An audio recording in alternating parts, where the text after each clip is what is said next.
Hello, everybody. Welcome back to Planet X News. It is June 21st, 2019.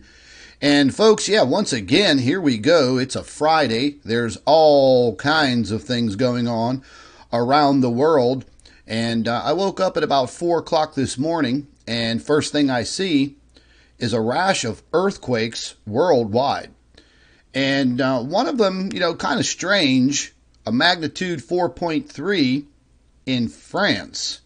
Yes, that's right, in France. Now, France does have some seismic activity, and that seismic activity is relatively low. So to have a magnitude 4.3 earthquake, well, yes, that was a little startling for some of the folks in this region. If you give me a few seconds, folks, I'm going to go ahead and pull up the live chat. We will let everybody get their notifications from the boob tube. Oh, yeah. And, there's a few other things I'm going to go ahead and talk about this morning. Just let me go ahead and pull that up. Alrighty then. We're all good to go. We've been having some pretty severe weather here in my neck of the woods in the Pittsburgh area. I'm about 20 miles south of the city. And the last couple of days have been just torrential downpours of rain. And yesterday, there were 3 towns around my area that were all completely flooded out.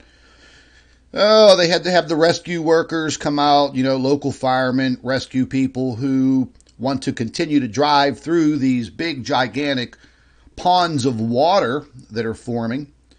And once again, we've had electrical outages, cell phone outages, internet outages, but none of it mysteriously was related to the storms. So we weren't having these storms all day and all night. They would just kind of roll in, dump a bunch of rain, and then move out. The day before, we had one hell of an electrical storm, let me tell you. I didn't even need to put the lights on in my house because the strikes of lightning were lighting up every room in my house. Excuse me. And the flooding issue, that was kind of strange. We don't normally get a lot of that type of flooding around here where I live. Down around the river areas, you could get some flooding if we get a tremendous amount of rain. But some of these areas, I guess, they're kind of like in little low-lying areas, and that amount of water coming in all at one time, yes, it did cause some serious problems. One other problem that we are currently having around this area, and this stems all the way from last winter, are these landslides. Right now, in the Tri-County area of Pittsburgh, 3 counties, there are 95 landslides, mudslides, rock slides. And these are not small, folks. These are very, very serious. I have a very good friend of mine who lives not too far from me. And she lives on a kind of a slope, and there's just a bunch of, neighborhoods, and they're all on this slope. And it's been there, since I'd have to say maybe early 1800s, because this area around here was part of early settlers going back, early 1700s. And this area where she lives, it's built on a slope, and there are rows of houses all along that slope, all the way down to the main road. And for the last several months, the street right above her, they've condemned, I believe, about 9 homes, and they are literally crumbling, and the land is sliding right above her. And the only thing that separates all of those houses and thousands of tons of dirt and rock is just a small alleyway. That roadway is completely destroyed, and it's going to come down eventually, and it's going to come directly and just plow her house right over. She's been fighting back and forth with the local borough to help and do something, and they just claim they don't have the money. I guess, I don't know, they don't know how to, lobby the state and get some emergency funds to take care of this. But what it has created is all of this runoff water. It just flows through all of these huge cracks right above her in the land, and it's all coming down and literally washing into her backyard. So, we got a lot of major issues here. I was talking to a good friend of mine in Jersey last night. Parts of South Jersey have been flooded. And, like I said, folks, this is something that we're going to have to deal with. We're going to have to keep our eyes on all the time. All the time. Just because it's sunny and mild where you live here in this country, trust me, somewhere else in this country, somebody's going through a living hell. And we've had these heat waves hit the whole entire west coast of California. There are other heat waves that are just absolutely extreme. Once again, India, but now set for today and for the next, I think, 7 days, a lot of Eastern Europe is going to be under a tremendous heat wave. I have articles on all of that I've written over the last couple of days. There has been some more mainstream media UFO disclosure. We have this earthquake in France to talk about, and also some other earthquakes just a little north of the northern island in New Zealand. Earthquakes actually all over the world. And again, 99.9% of this is all coming from the sun. I've been monitoring things very, very closely over the last couple of days. And I kind of figured that, we were going to have some of these earthquakes start popping off either today or tomorrow. And like I said, as soon as I woke up this morning, I noticed that the earthquake barrage was just encapsulating the whole entire Earth. One thing I do want to touch on before we get into all of this information, I had a long conversation with Mark over at the Blue Kool-Aid channel the other day, and I asked Mark to upload my one short live stream about this alien disclosure. And he was right with me. He says, "Oh yeah, man, no problem. I'll go ahead. I'll upload that onto your channel." Excuse me. Let me get a sip of my coffee. That's good stuff. So, as soon as Mark uploaded that video to his channel, I would say within 30 minutes, he was under complete attack. People leaving just absolutely horrible comments in his comment section. And, I guess people have different viewpoints on this alien disclosure. I know it upsets a lot of people who are very, very religious. The fact of the matter is, whether you are religious or not, this is upon us. Okay? It's knocking on our back door. So how can you just push it aside? It's almost in the mainstream media every single day. And I read some of the comments, and I think Mark was a little concerned, but he stood up for himself. It got to the point where he had to turn the comments off, and that's bad when you have to go that route. And all of these people were saying, "Oh, I'm going to unsubscribe from your channel now." Well, guess what? I checked Mark's statistics over the last 3 days. Nobody unsubscribed from his channel. If anything, he gained a bunch of subscribers. So, like I said, folks, That whole nonsense about unsubscribing, what do you think I'm going to do? If you tell me that you're going to unsubscribe from my YouTube channel, do you think I'm going to have a crying fit? Do you think I'm going to go hang myself from a bridge? All because you are going to unsubscribe? Give me a break. Find something a little bit better to say in the comment section. It's okay for people to disagree, because I disagree with people every single day. You know me. But, if you are a follower of a YouTube channel, you like that personality, meaning me or Mark or Dr. Albers, and then all of a sudden you just start attacking them because of, something that they were reporting on. Well, that doesn't say too much about you. And this just happened. Boy, my nose is itching. That's a telltale sign somebody's talking about me. Always.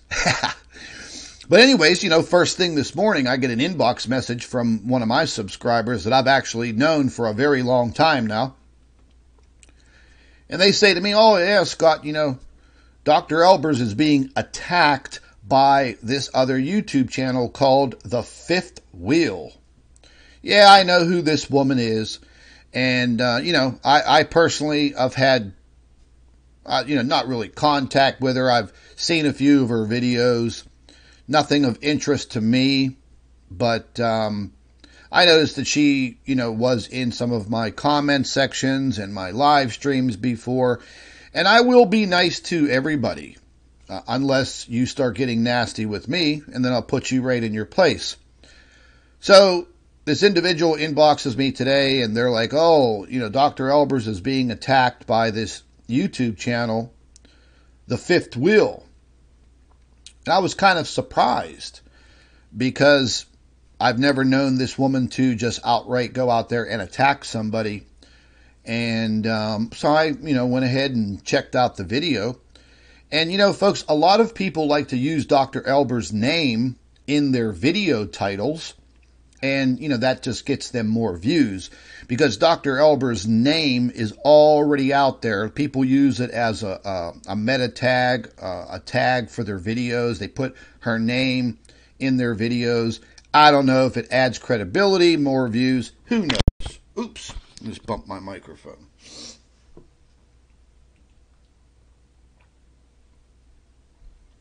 So anyhow, I went over there, listened to her nonsense, and I had to leave a couple of comments over there to try to set her straight. And, these people talk about fallen angels. She was talking about all humanity was, all humanity comes from Jupiter and the hell else did she say? I don't know, Jupiter and Sirius, or Jupiter and Saturn. Maybe talking about Greek mythology. Look, here's the way I view things, folks.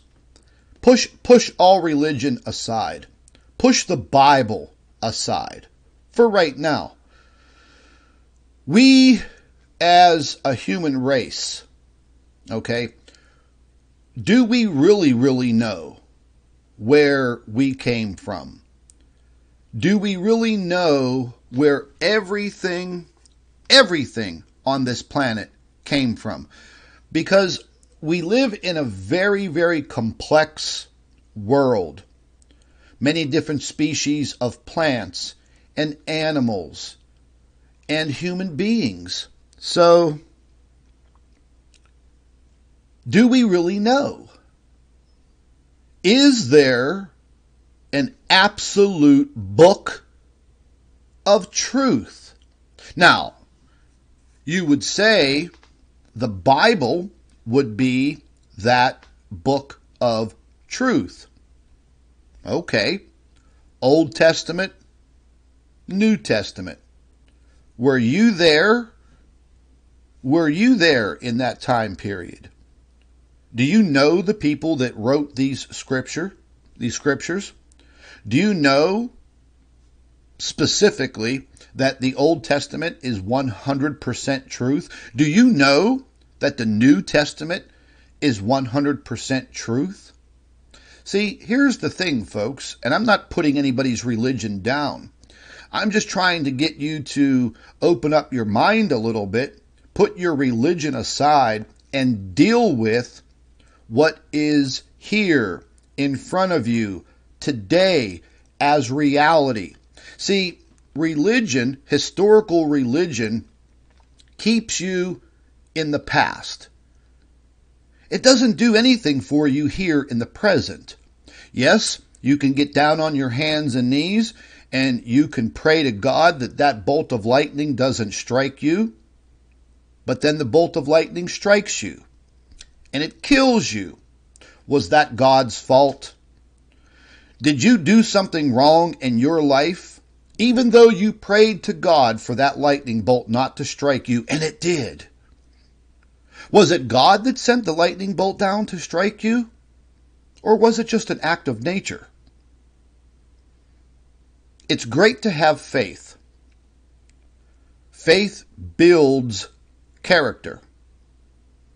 But for all of us to run through our lives and kind of not deal with what is actually here in front of us today, in reality, not in the past, not in the historical past. The Bible is historical past. Do you understand where I'm coming from? It's great to read. It's great to understand. There are fantastic things in the Bible to live your life by. But because you may be so hypocritically religious that you can't accept the fact that there may be other forms of life out there in the universe, you're living with those blinders on. And, the way that Mark's channel was attacked and Mark was attacked, and then, yes, they had to say things about me, and he got emails about it and the whole 9 yards. Oh, you better stay away from that guy over there at Planet X News. He's bad news. God, is my nose itching. Somebody's talking about me horribly. Oh, can only imagine who the hell it is. Do I care? Hell no. So this woman over there at this third wheel, fifth wheel, whatever the hell she wants to call herself, we'll go over there and check her out in a minute. But she's just outright calling Dr. Albers a liar because Dr. Albers wants to freely write about whatever she feels like. Now, let me just put it to you this way.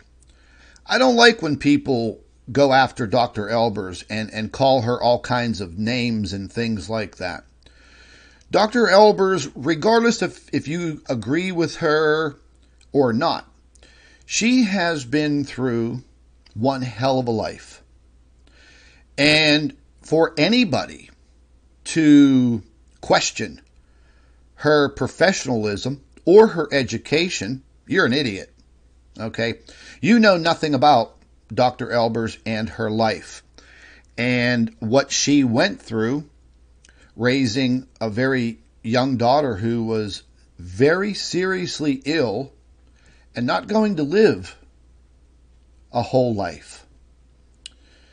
And Dr. Albers did it on her own. Kind of a single mom and dealing with a daughter who was very, very, very ill, needed a lot of maintenance and medical maintenance and care. And upon all of that, she was still in college getting her master's degree. And, not getting any sleep, studying for her master's, taking care of her daughter, doing what she needed to do as a mother. And she did it. And she got her master's. And unfortunately, her daughter passed away. So for people to go out there and question her education, her credentials, boy, I'll tell you what. You're no better than a piece of dog shit that I just wiped off my shoe when I was taking the garbage out earlier. Because you yourself haven't done anything. You haven't accomplished anything in your life. Nothing. So therefore, you don't have the right to criticize her in the manner that you do. Point blank. And, you know, a lot of people that make these videos about fallen angels and, you know, biblical prophecy and all of this stuff. Okay, that's just great. But what about reality? Yeah. What about reality? All I know is when my power goes out and I see extreme flooding in my area, I see tornado disasters all over the Midwest. Ooh, that's reality. Okay? Fallen angels and demonic entities coming out of the sky, that's not reality until I see it. Then I'll believe it. Yeah. So we do know that there is some kind of presence of otherworldly beings that have been visiting this planet. Well, actually, from what I've been researching for a very, very long time, they've actually been here before us. Could go back as far as about 115,000 years ago. 115,000 years ago. There's evidence of possibly alien races on the moon. There's possible evidence of alien races that inhabited Mars at one time. What makes you think that they bypassed Earth? So again, you know, kind of think with an open mind. Now, because I was asked and I decided to go into more alien disclosure, extraterrestrial disclosure, which I've been studying for 25 years. I decided to, okay, I'll use my platform like I was asked, and I will talk about this subject matter. I will show the evidence that is out there. No problem. I'll participate because I have a voice. And then the attacks come to me. I don't mind them. They don't bother me because whenever you're attacking me, you know, you're just telling me that you want to be a believer, but you just have a little tiny, teeny mind and you just can't expand your mind. That's what you're telling me. So once again, more mainstream media disclosure just came out yesterday and a few days before that and a few days before that. Now, I've been following all of this very, very closely for a long period of time, and I believe it was last year. I was listening to a seminar from David Wilcock. And everybody says what they want to say about David Wilcock. You know, just haters everywhere. Nobody could just suck up the information and just listen to it. They have to have their hateful, nasty, derogatory comments because that's where your mind is. Your mind's about that big. Matches your personality. So David Wilcock, about, I think it was in 2017 and beginning of 2018, he talked a lot about how this disclosure would start to come out. And he did mention that a lot of this UFO disclosure would start to leak out through the government because they didn't have a choice. There are too many people out there with evidence and it's coming out. So if you can't accept that, then don't watch these videos and go about your business. Get your binoculars out and look up there to the sky and see if you can see those fallen angels and those demonic entities falling out of the sky. Now, David did disclose that the government was going to use the excuse that this was national security. This was a security issue, okay? This man disclosed this, I believe it was at the end of 2017, going into 18. So what he said was correct, because now that is the excuse that the government is using, that it is a national security threat. It is a security issue, meaning mid-air collisions. We don't know who these extraterrestrial beings, these UFOs, we don't know who they are. What I'm finding out is going all the way back to Roswell, 1947. Yes, something did crash out there on that man's ranch. Back in 1947, the military people, they really didn't know any better. So whenever the crash site was discovered, there were already so many people there on the scene, police, people, the military. And the military guys, Jesse Marcel, he didn't know any better. The newspapers printed the headline. And then, the big boys at the top in the military, they're like, oh, we just came out of World War II. We can't let this type of information get out. So they covered it up. We all know that the governments are good at covering things up. Well, no, let me restate that. They think that they're good at covering things up, and they're not.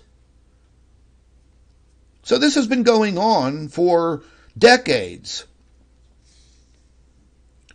Did they retrieve bodies?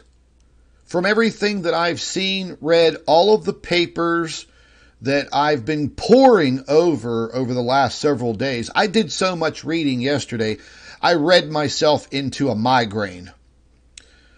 The fact of the matter is that they did retrieve some badly burned bodies from this spacecraft. Were they alive?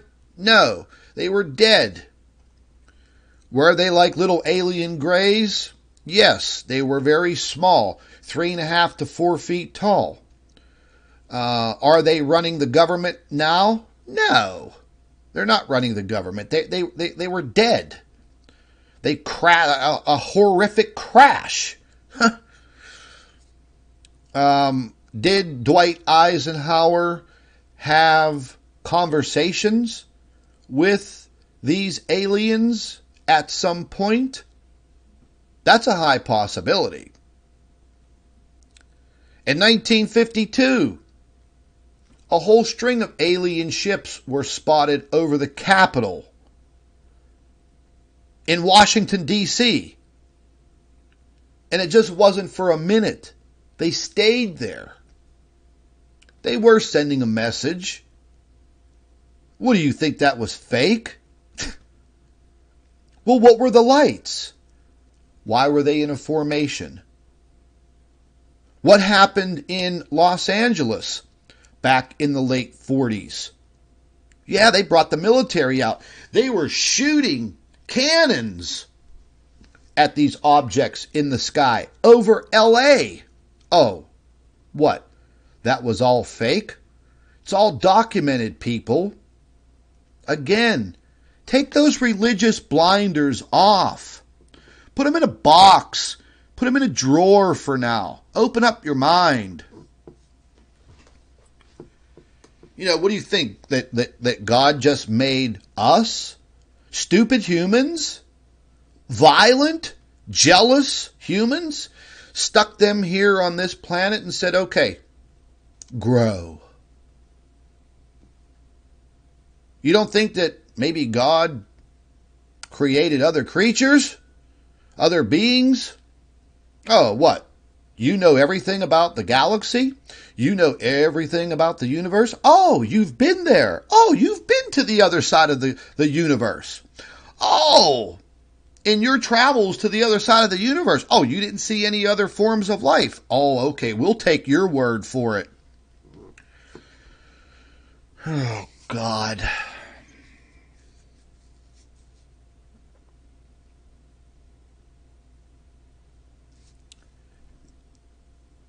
I watched several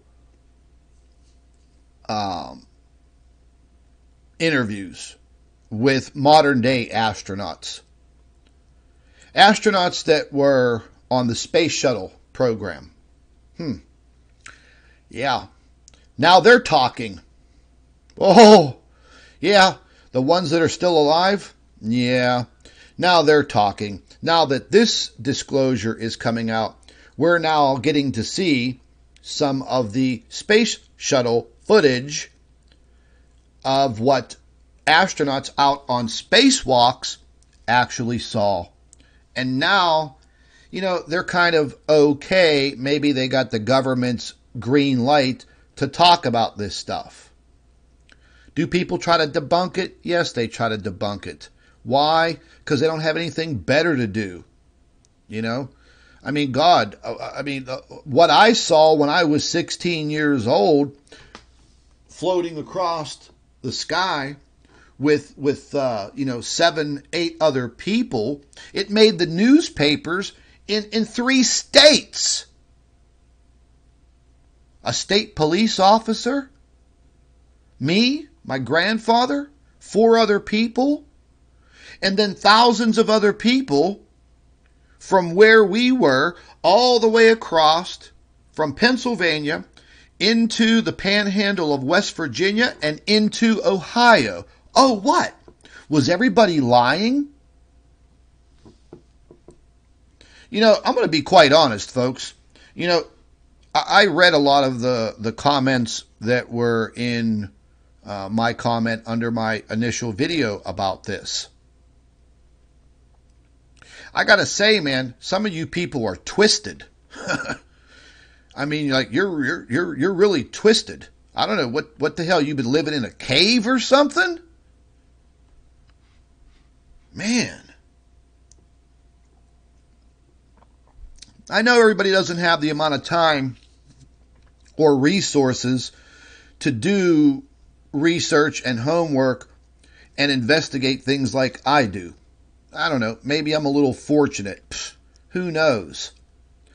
But I'm very analytical, and I am pretty smart.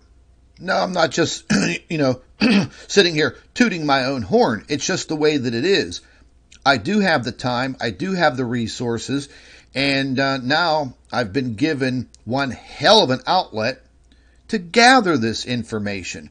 Bring it to all of you, because I think all of you do have the right to hear about it and know about it. People have been accusing me lately. This is their biggest comment about me personally or my YouTube channel, is that I'm nothing but a liar. That's all you got? Planet X News is a liar. Dr. Albers is a liar. That's all that you've got. That's all that you've got. You're pathetic. I don't lie about anything, folks. There's no need for me to lie about anything. What I find. And I present it to all of you. And I back everything up. You know, whenever we're dealing with Planet X disclosures, I show you where I get the information. I show you and tell you in detail. I hold nothing back. Why do you think they censor my YouTube channel so bad? They don't want millions of people listening to me. Wow. I wish I could fill up a stadium with 75,000 people and access to the big Jumbotron so I can show everybody the photographs that I've obtained over the years. Oh, yeah. Yeah, that would probably start some type of a panic. But I have a pretty good way of explaining things, so maybe not. Maybe not. People still believe in Nibiru. I can't help that. I've gone over the Nibiru story 1,000 times. People still refer to these objects out there orbiting our sun as Nibiru. Call them whatever you want. Call them, Fred Flintstone and Barney Rubble if you want. I don't care. But I'm going to give you all a little bit of advice. If you don't agree with Dr. Albers on a subject, okay, that's fine. But don't attack her. Don't call her names. And don't threaten her. You want to threaten somebody, threaten me. And the same goes with Mark. Mark is a great person. He's become a friend of mine. We talk frequently. And he knows in his heart that I'm not a liar. And for all of you people that try to warn him to stay away from me, he didn't pay any attention to you because Mark's a good judge of character. And, there was one individual that was trying to lead Mark down the wrong path. And I'll take a little phrase from the Bible. He saw the light and he understood that, hey, you know what? I better keep an open mind and I better look deep into the evidence, and I have a lot to learn. And he's done a great job. He's actually become a good friend and a good partner and like a second set of eyes. And we collaborate quite a bit, and that's good to bounce things off of each other. But people are attacking him because of me. Do I feel bad? No, I don't, because I told him that this would happen. And he knows it, and he's okay with it. Dr. Albers is the same way. We get attacked from every single angle, every single day. So if there wasn't anything that we can justify as truth, why would you attack somebody? See, people, when you are speaking the truth and you are letting the cat out of the bag, that's when you get seriously attacked. Okay? And I'm used to it. I'm used to it. Let's get out of here and let's go check out the third wheel or the fifth wheel or whatever she wants to call herself. And I left her a few comments this morning and I told her, wow, how dare you? How dare you attack Dr. Albers? You're pretty much a nobody. You're attacking a woman who has 2 master's degrees and 3 bachelor's degrees and a 17-year teaching career as a professor. You who thinks humanity came from Jupiter and what the hell did you say, Saturn or Sirius? What, do you think we were just like, what, we're stardust? Like some people think we evolved from apes. Man, when I was in 10th grade,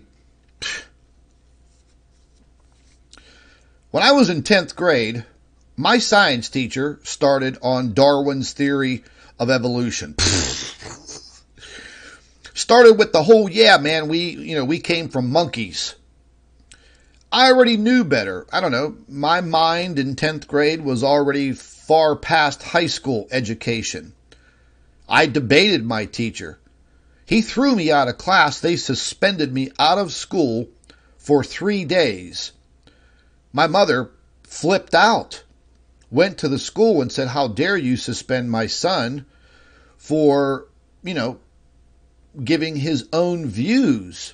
And even my mom said, look, you start right to the principal's face, because my mom was a tough Italian woman. And she said right to the principal's face, I don't want my son thinking that we came from monkeys. Do you think you came from a monkey? Yeah. See, everything that we've been taught, we have to question everything. But there's a right way and a wrong way to question things. That much is true. And I know a lot of you don't agree with me. That's cool. But whenever you call me names,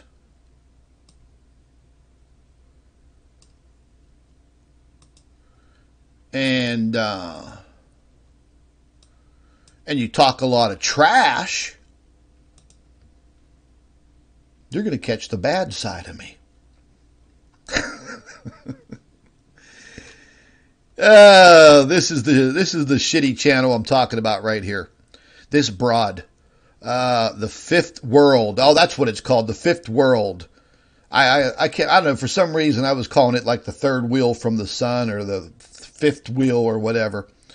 It's called the Fifth World. Now, here's her video. Claudia Albers, shame on the extreme. Here, I got it right here. Claudia Albers, shame on the extreme dishonesty. Tesla was Christed? Tesla was Christed. I don't know what the hell that means. Maybe she flunked grammar. I don't know.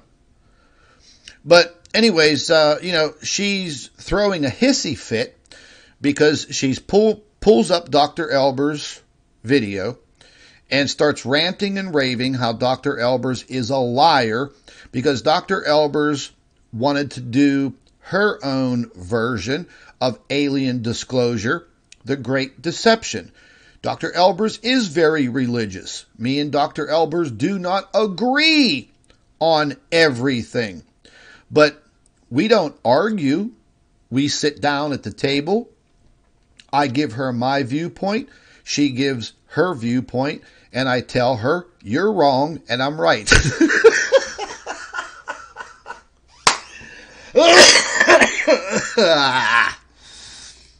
Yeah, she just looks at me kind of funny.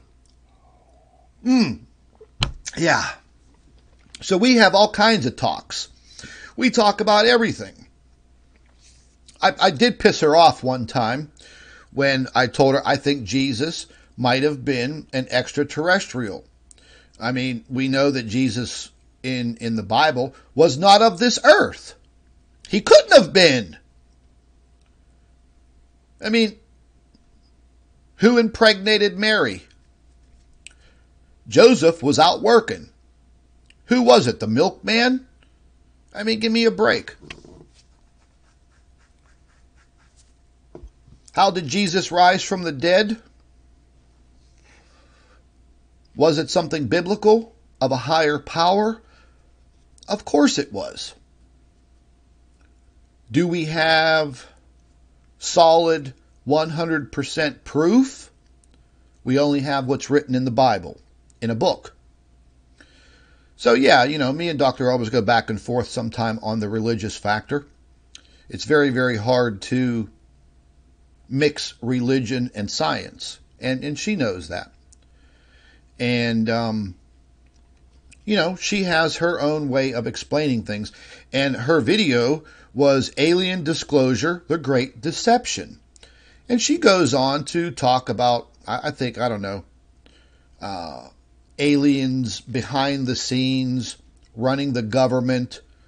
I've heard David Wilcock talk about it. I've heard Corey Goode talk about it. But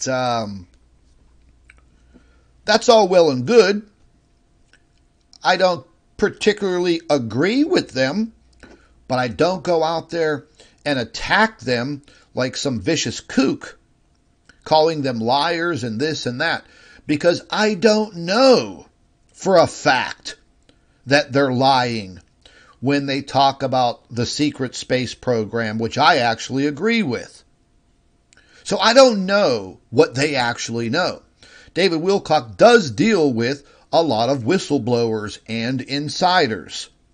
He has been for years. So again, if you're going to run through life with those blinders on, sooner or later, you're going to trip and fall and smash your face. So take the blinders off. And, as far as this third wheel or fifth world or whatever she calls herself, she claims that Dr. Albers is being deceptive in her video. She claims that Dr. Albers is, stone cold liar. Dr. Albers isn't lying about anything. She's simply giving her opinion and writing an article. Pfft, that's it. Period. People have a lot of balls nowadays. And these people that run around with these big balls, they're like nobodies, man.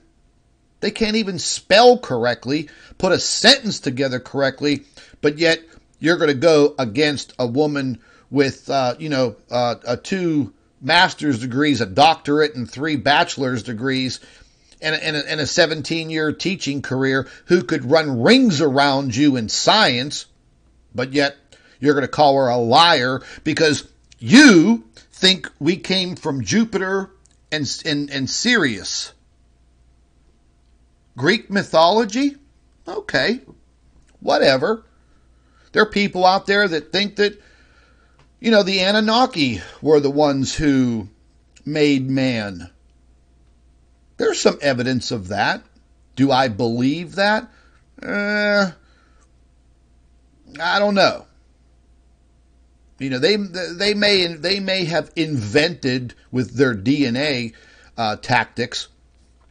They may have invented some race, but they didn't invent the Oriental race. They didn't invent the African American race. You see, so there are so many races of people on this planet. There are so many different species of animals and birds and plants. So there has to be some higher divine form of creation. Do we know what it is yet? No, we don't. You keep searching. But to simply criticize somebody and say everything that they're saying is wrong and a lie and they're deceiving people is wrong. It's the wrong thing to do, especially when your thoughts lie in Greek mythology and you can't back anything up. You can't back a damn thing up. Nothing. And then she goes on to claim that I watch her YouTube channel all the time and I get all kinds of information from her. I have never watched one of her videos for more than a minute. Why? Because there's nothing that she has ever shown that I'm interested in. And there ain't a damn thing that this woman is going to teach me or teach Dr. Albers. But just because you put her name in your video title and you sit there and talk trash on somebody who can't defend themselves, okay, whatever. I talk trash on Steve Olson. Steve Olson doesn't want to face me for what he's done to this community and for the lies and the deceit that he's put out there. But see, there's a difference. There's a big difference. I have all of the evidence on what he's done to people, and he knows it. This broad over here at the third world from the sun, or the fifth world, or whatever the hell she wants to call herself, she doesn't have evidence of anything. Period. She just doesn't like it that Dr. Albers doesn't pay attention to her emails. She goes on to further claim in her video that she's had conversations with Dr. Albers numerous times. Dr. Albers doesn't talk to anybody on the phone.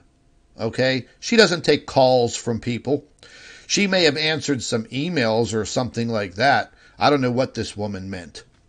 But the attacks will continue when you start busting open the truth. I'm used to it. Dr. Albers is getting used to it. Mark is now getting used to it. And, for all the people out there that tried to keep Mark away from me, I said to Mark, I said, look, do you know who these people are? No, you don't. Have you ever met them? No. Have you ever talked to them? No. Who are these people? I don't know. See, folks, I don't know any of you. You're nothing but a little avatar and a YouTube channel name. I don't know who you are. On a daily basis, folks, I have people sending me friend requests on Facebook. I probably get 20 friend requests a day. It is very, very easy for me to distinguish if you are a real person. Okay? Before I even accept your friendship, I investigate you. Okay? I find out if you are a real person. The majority of the time, these people are fake accounts. And then I have these people that send me friend requests. I look at them. I'm like, okay, this person looks okay. And then I allow them, into my social media life. And then the next thing you know, man, they're sending me like really crazy inbox messages. And then I get all of the girly, all of the sexy, big-boobed girlfriend requests. Those are government people, okay? They try to use the sexy, big-boobed young girl social media profile, and they think that Scott hasn't seen big boobs before. But look, I lived in Miami for 22 years. There's things that I've seen in Miami, people, that I can't even discuss right here. And yes, I've seen big boobs before. That doesn't do anything for me. So for you little NSA, FBI guys who use those fake big boob profiles, man, you ain't going to do nothing with me. That ain't going to happen. But anyways, this broad goes on to talk all kinds of smack on Dr. Albers. Here, I'll tell you what. Let's do this.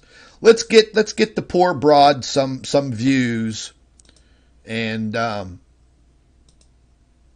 put the link in the description box, or not the description box, the damn live chat, and you guys go check it out for yourself.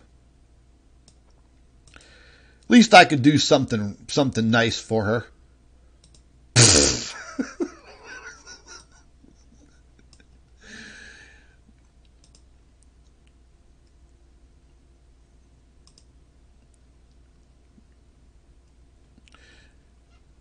Folks, I warn people all the time, man.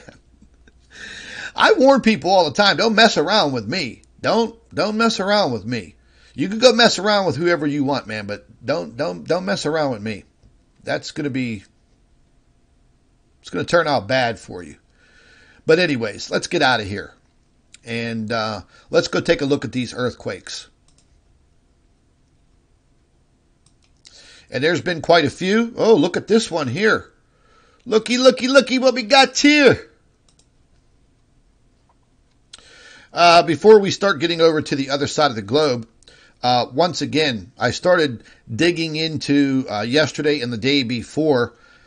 I want to know why, for the longest time now, we've been having these deep earthquakes around the northern part of New Zealand, Fiji, Tonga. We're talking back in 2016 is when I started monitoring this little region of the world over there, the Ring of Fire. Those deep earthquakes were, 300 kilometers, 350. Then in 2017, they got deeper. They were in the 400s, high 400s. Last year, they started in the 500 kilometers, 550. Now, they're getting into 650 kilometers deep. Man, that's deep. That's halfway through the mantle of the earth. What's causing that? Is there a weak point right there? Seismologists, they don't even have the answers. I did so much reading on this subject yesterday. Again, like I said, I read myself into a headache and just can't figure it out. But there is definitely a very, very, very large, possibly lava plume. Many people have talked about it before. I mean, can that trigger something else in South America, Mexico, the United States? It's all possible, but it keeps occurring. And whenever it occurs, what's the main culprit? The sun. But anyways, as we're out of this earthquake, we can move in, and everything that you're looking at on your screen right now is current, up to date. And 7 hours ago, there was a magnitude 4.2, again, right on the Juan de Fuca fault, and it was only 10 kilometers deep. Very, very shallow earthquakes. So when we're seeing these shallow earthquakes, at this particular time, the Earth is just being bombarded with all of these heavily charged particles that are spewing from the sun. And it's non-stop. So I see now that the way that this is affecting the Earth, it's affecting the Earth in the manner of our absolutely horrendous weather. Our upper atmosphere is so highly charged, it's amazing. And when these impacts from the solar wind are hitting the Earth, no longer is it taking 3 or 4 days for the Earth to react. It's literally reacting like the same day. And that, to me, is quite alarming. So I monitor earthquakes 24 hours a day, 7 days a week. Up here just near south of Greenland, 11 hours ago, magnitude 4.2. Nothing major as far as the magnitude, but again, they do have some seismic activity here, and that is part of the Mid-Atlantic Ridge fault that goes right up through the center of the Atlantic Ocean. And then just 43 minutes ago, magnitude 4.4, right in Puerto Rico. Now, the whole area here in the Caribbean, see, if we zoom into this, you will see all of this seismic activity, 4.1, 4.4. This area around Puerto Rico, they've always had a good bit of earthquake activity here, but it seems to be picking up nonstop. I also did an article the other day, I think it was yesterday, I've been keeping up with it, over 1,000 earthquakes, small quakes, in and around the Los Angeles area. Is pressure building for a major slip there in that area? It's well overdue. Well overdue. And you can probably guarantee that if something happens in the San Andreas area, it's a high possibility that something might tick off up here in the Juan de Fuca and Cascadia fault zones. But that's just speculation. Yes, it could happen. And then, like I said, whenever I was looking at this earthquake here in France, you know, I mean, it's not every day that we talk about earthquakes in France. This was a very, very shallow quake, 3.36 kilometers. That's nothing, man. That is very, very shallow. So even an earthquake at that lower magnitude of 4.3, that would definitely startle some people. They definitely felt it. Rebecca M., thank you for the super chat, baby. I appreciate that. But yeah, I'm going to poke around a little bit more in France. And I don't know. Very, very odd. I looked up the historical seismicity of the area. And again, you know, not much, nothing to write home about. This is a relatively farm, rural area. As you can see, we'll go ahead and zoom in some more.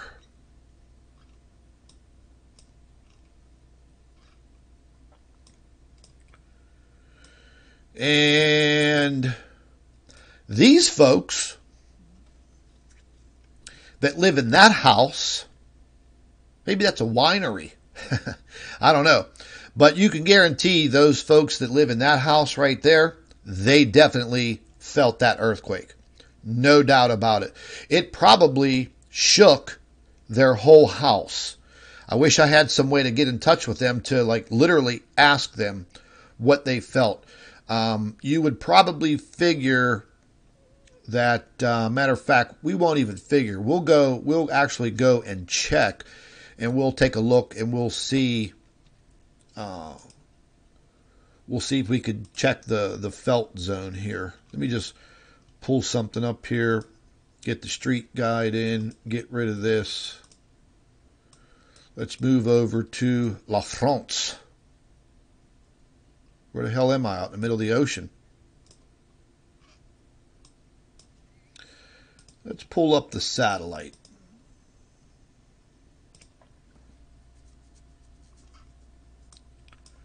Let's see if it takes us to the same area. Yeah, same area.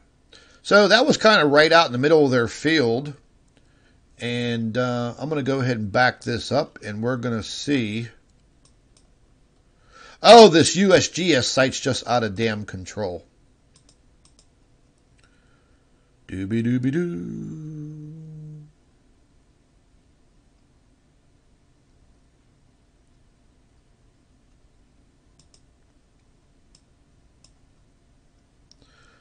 Do-do-do-do-do.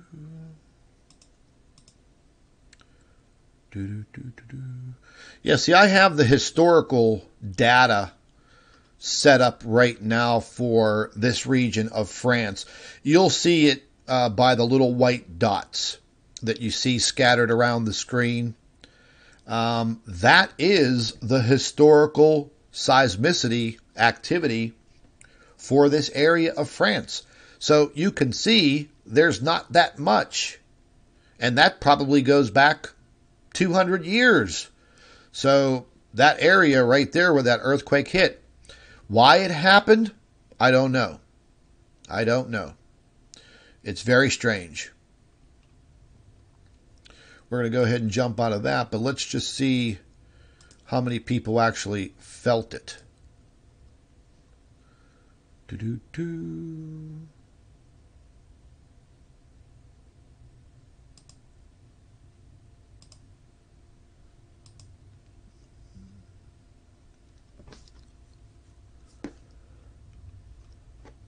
It's not wanting to give me the information. Damn it, anyways.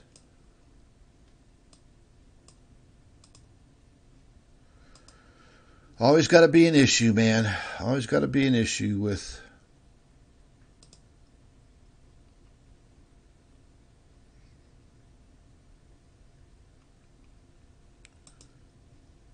So I guess here we go.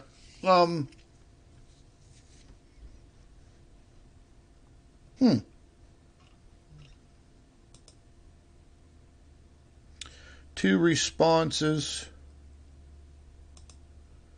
One response. They rely on people actually filing their responses with the USGS. I can't stand these people. They ought to put Dutch Sense in charge of all earthquake activity worldwide. I mentioned that to him before, that they should make him the worldwide czar on earthquake activity. Jumping over here to the European seismic agency, the EMSC. I don't know why this keeps asking me to translate my damn page. It's so stupid. They issued this first as a magnitude 5.1. European office says 4.8. Everything else I looked at said 4.3. So we could just say that this earthquake was between a magnitude 4.3 on the low scale and a 5.1 on the high scale. Getting up there to the 5.1, I'd have to say a hell of a lot more people would have felt that. No doubt about it. Are there testimonials here? Oh, that's just great.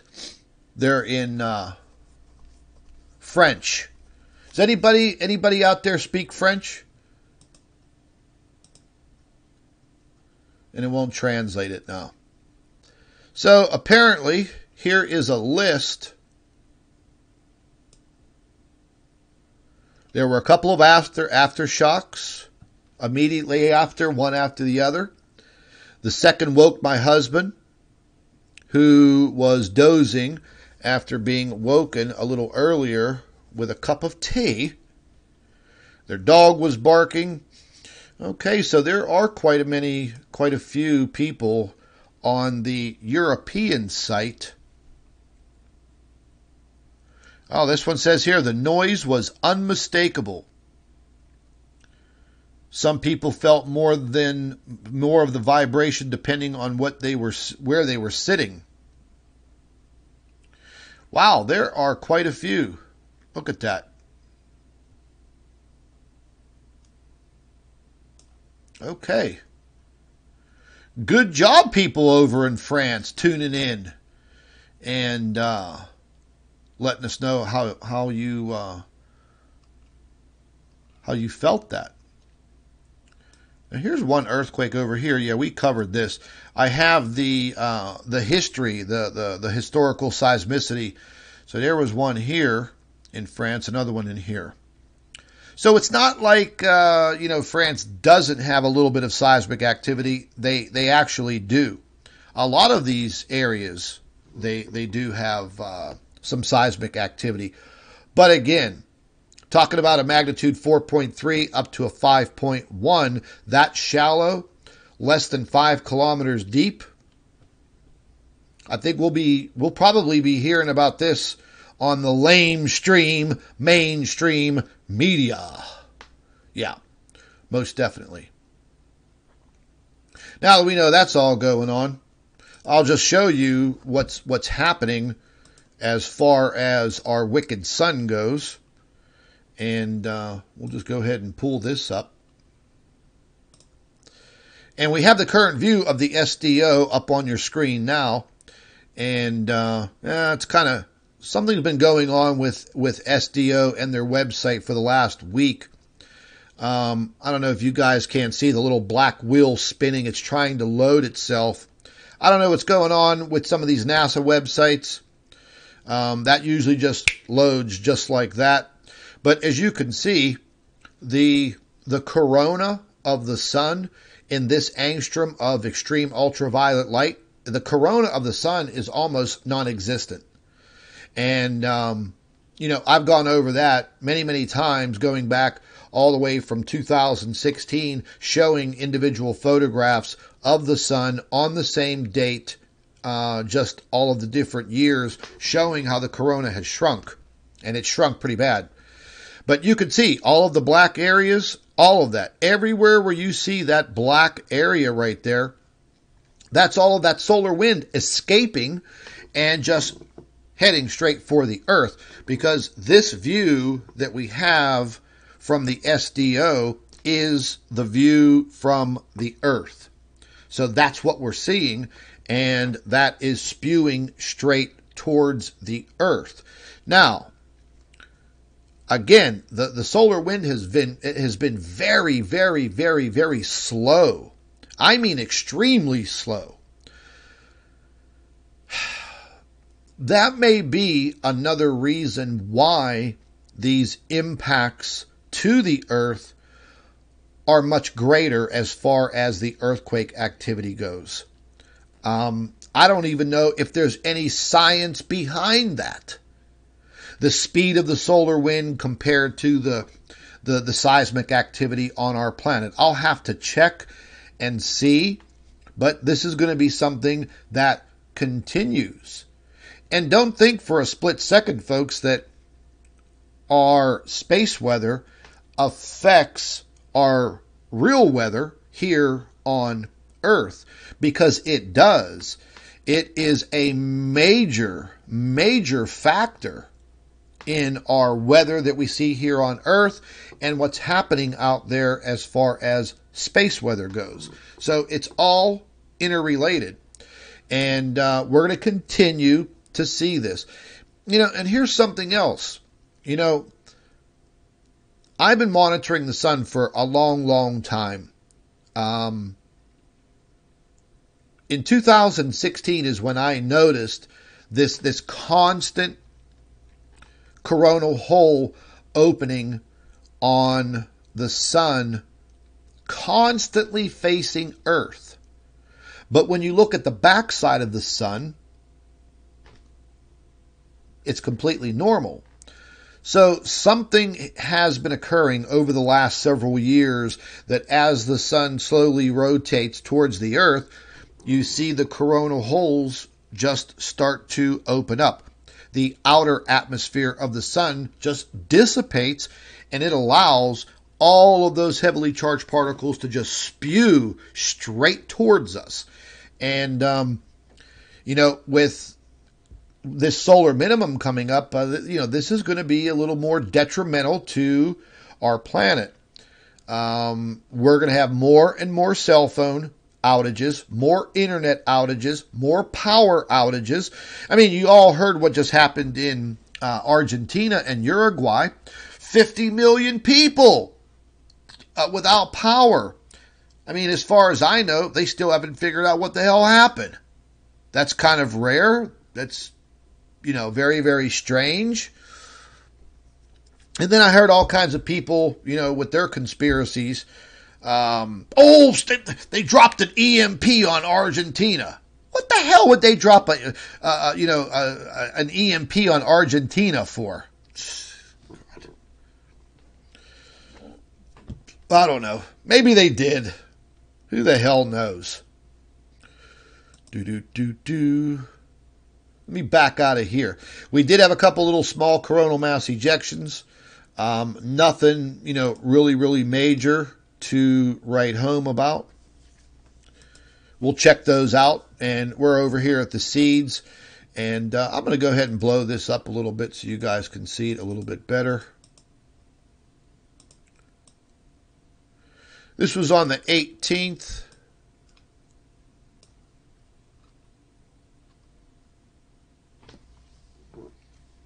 And I was looking at this very, very carefully because I was waiting to see if I was going to be able to capture one of these objects within those CMEs. I pored over the data for hours and really, really didn't see anything that was kind of odd. And again, we are at the 21st of the month, so I probably would not have seen anything because of the positioning.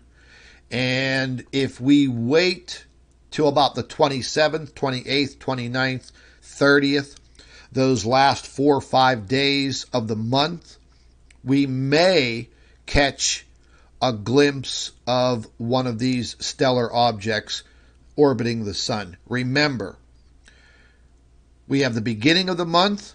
Any time past the 7th or 9th in the beginning of the month is a good time for us to capture it on one of these instruments. Towards the middle of the month is another good time, and then right at the end of the month. And that's all based on the 28-day orbit as this object is orbiting the sun in its eccentric elliptical orbit. And if anybody wants to argue about that with me, let's do it. I want to see your evidence because I've been noting this down for years. And I think by now I've proven beyond a shadow of a doubt that this object is not Nibiru, it's not Nemesis, it's not anything that Gil Broussard is saying that's coming in, or Marshall Masters, or any of these other blowhards that don't ever show any of you any real hardcore data and observational evidence. See, they just spew things out of their mouth like that, and then they want you to believe. But I don't know about you, man. I gotta see. And what I've uncovered over these years has really, really opened up my eyes.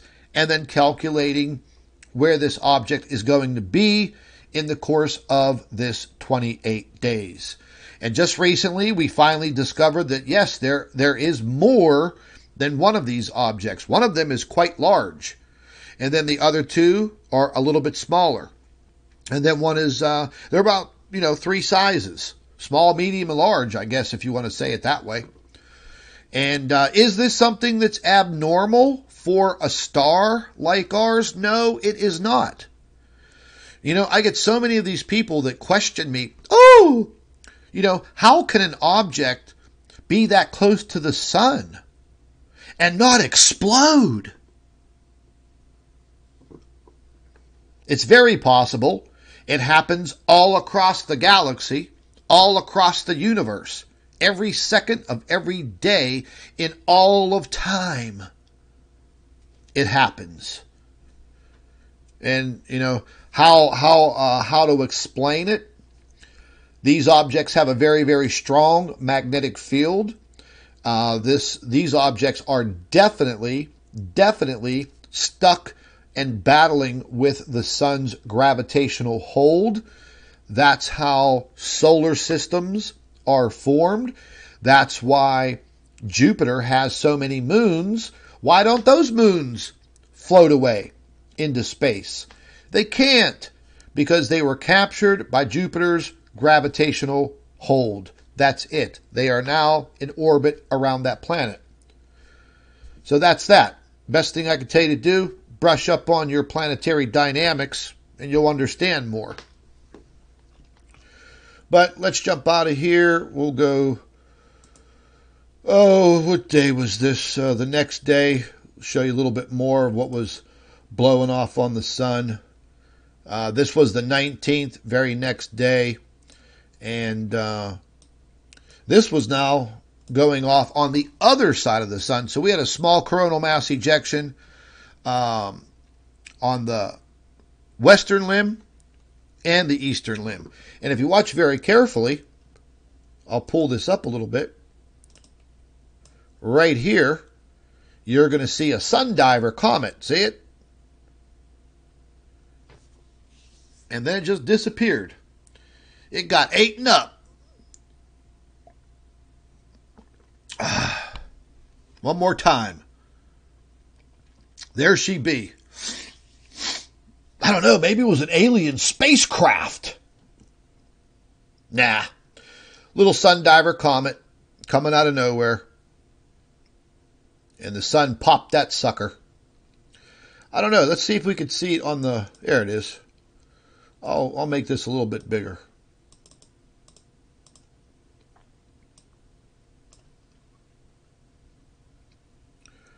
There she be. Wow. That comet fizzled out. That comet fizzled out pretty fast. So it must not have been very, very large. Gets close enough to the sun, gets kind of out of the view of the camera, burns right up. But other than that, folks, things have been, I don't want to say super calm on the sun, but there has been some activity, not a whole hell of a lot. We'll go down here and we'll actually take a look at the, let me see something here. Just bear with me a second.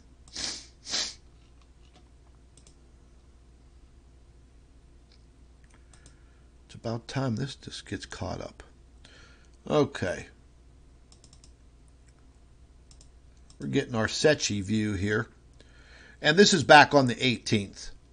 And this just gives you a little bit of a different view of these small coronal mass ejections. Again, nothing major. This is actually on the back side of the sun.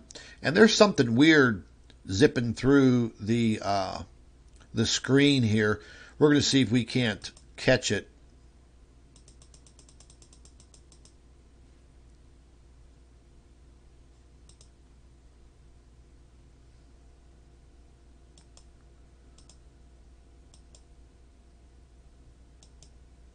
Huh. Yeah.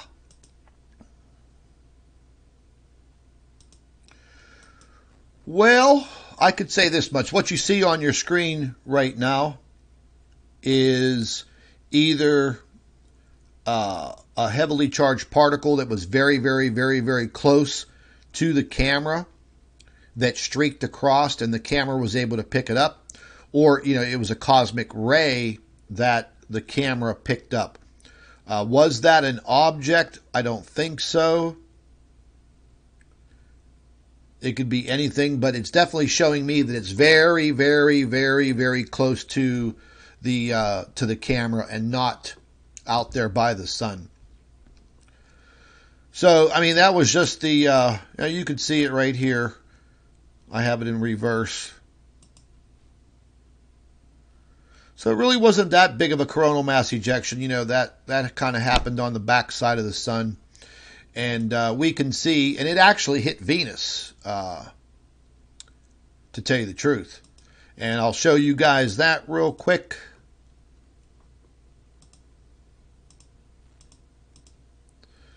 And you can see the sun right here in the center. You have Venus in the green right here. And you can see the coronal mass ejection come out. Just nipped Venus a little bit. Earth is over here in the yellow. We have Mercury in the orange. And the other satellites out here. But, yeah, I mean, it just grazed Venus. We don't care about Venus. So that was far off. That did not bother the Earth one bit. But what you do see over here on the other side, and I'm going to go ahead and blow this up even more so you guys can see it.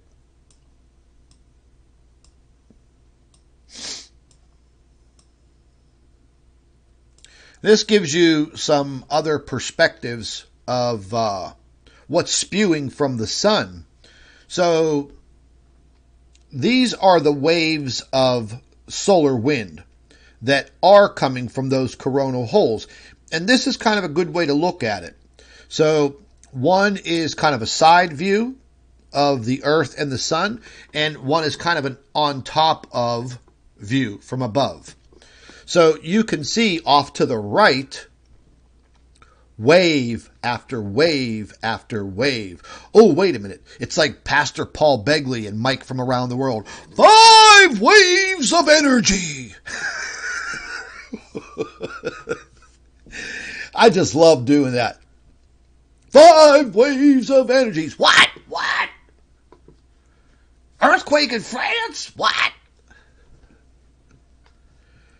So you can see how these waves keep coming in. One after the other, one after the other, one after the other.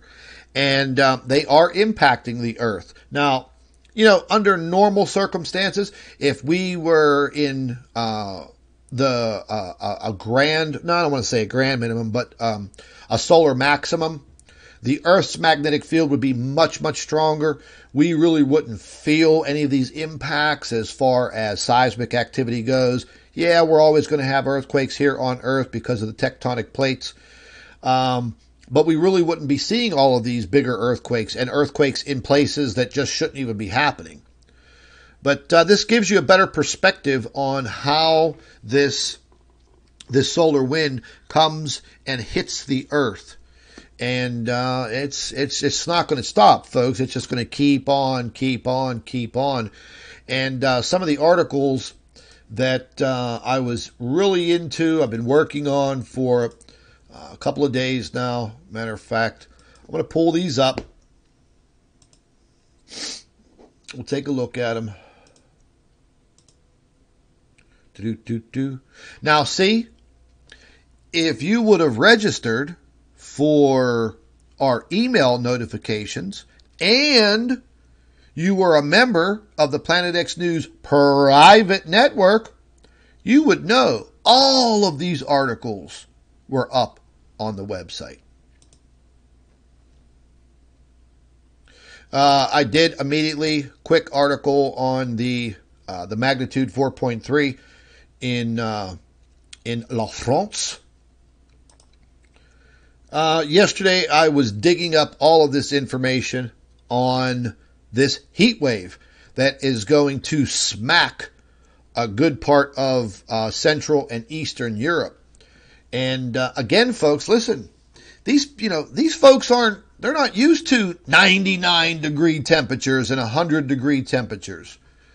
So there's going to be some unfortunate things that are going to happen as this heat wave rolls in today. I put in all kinds of maps in here. There's a lot of information in here. I got the only problem is these maps, when you're dealing with Europe, they deal in Celsius and not Fahrenheit, and couldn't translate them. So these little teeny numbers, those are in Celsius, not Fahrenheit. We'll jump out of this one.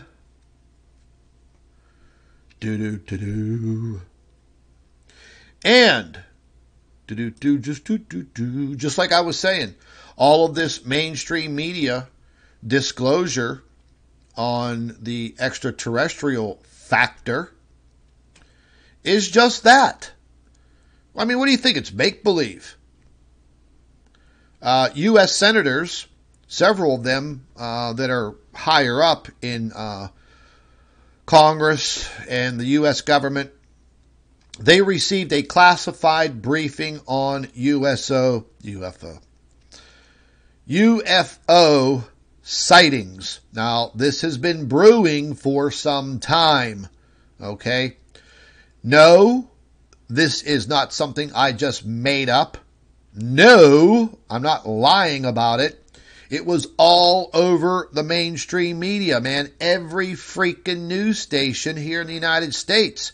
All of the main ones, ABC, CBS, NBC, MSNBC, BBC, CBNC, whatever.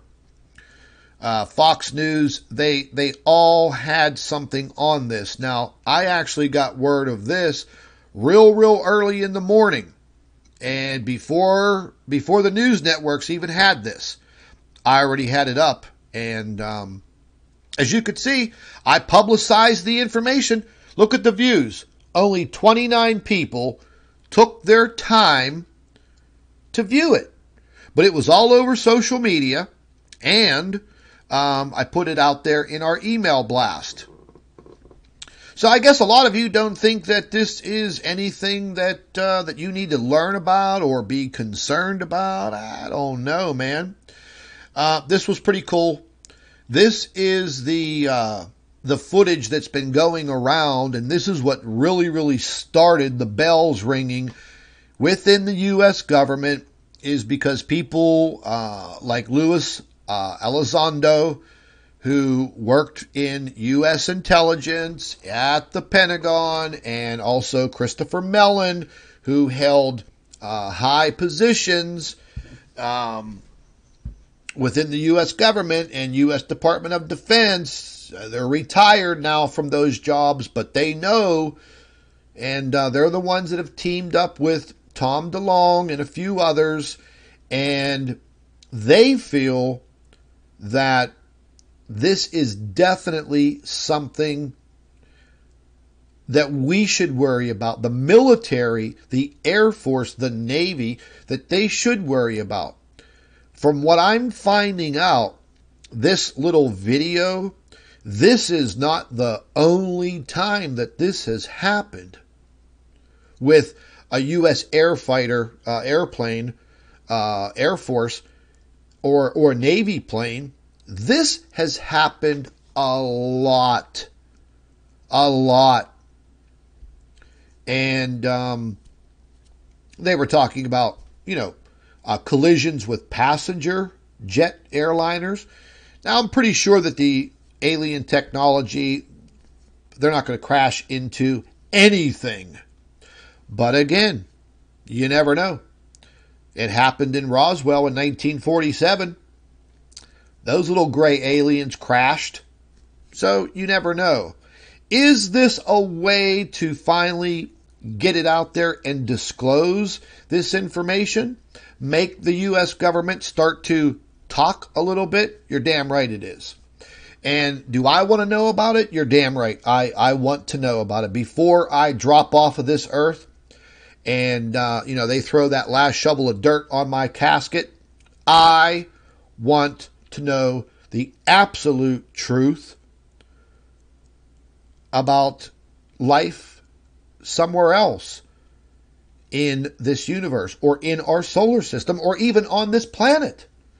Because I truly believe that based on everything that I've seen and I've read and watched and the people that I've listened to, who to me are very, very credible. They've put forth some very, very seriously credible information.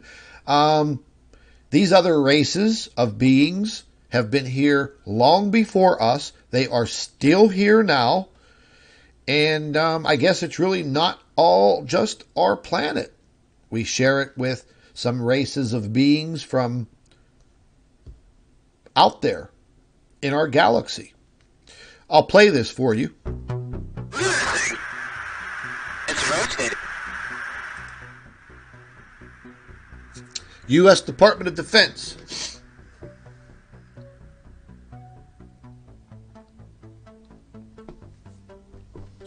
Here, I'll just stop it right here. I'll just read it for you. It says a group of U.S. senators received a classified briefing on June 19th about encounters by the U.S. Navy with unidentified aircraft. And again, folks, you know, it's not make-believe. One declassified video from 2004 off the coast of Southern California. This was a Navy. Look on the SA. My gosh. They're all going against the wind. The wind's 120 knots from the west. Look at that thing, dude.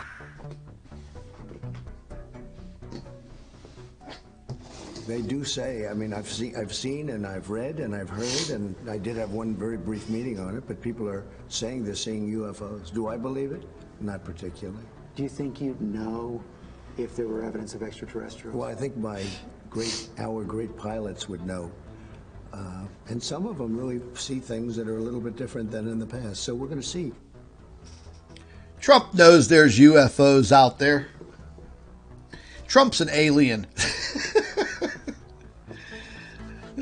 Oh, you like my Trump 2020 right there? Yeah, I thought I'd piss a few people off with that. Yeah, folks, there's a lot going on out there. So this was a great article. I put all the information together on this, and I was able to obtain one of the nicest, clearest photographs that was digitally enhanced of that object from the gun camera on that Navy airplane or Air Force airplane. It's actually a Navy plane.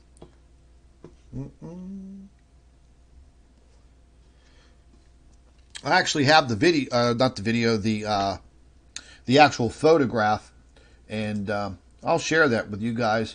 And I poured over it. I poured over it quite a bit.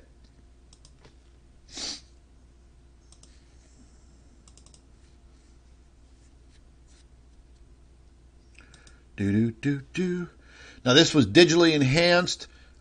This was from the Navy gun camera, and it does look like your typical saucer-shaped UFO. And you know, I've always thought, what the hell is up with that shape? Why that shape? You know, they all kind of have that shape. Is it one alien race or many alien races? But they all have that shape. But I think that these, when we see these photographs like this, I think that these are kind of like little transport vehicles. Maybe their larger vessel is, you know, way out there in space, out of our view.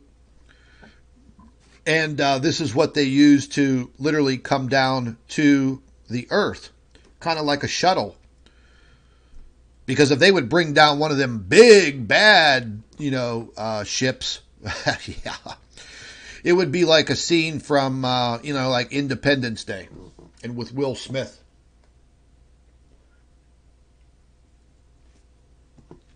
But it was interesting. I'm glad I was able to get this this good photograph. And, you know, I've been plugging around. I spent a good part of yesterday, you know, with the National Archives. Oh, my God. Wow. Let me tell you something.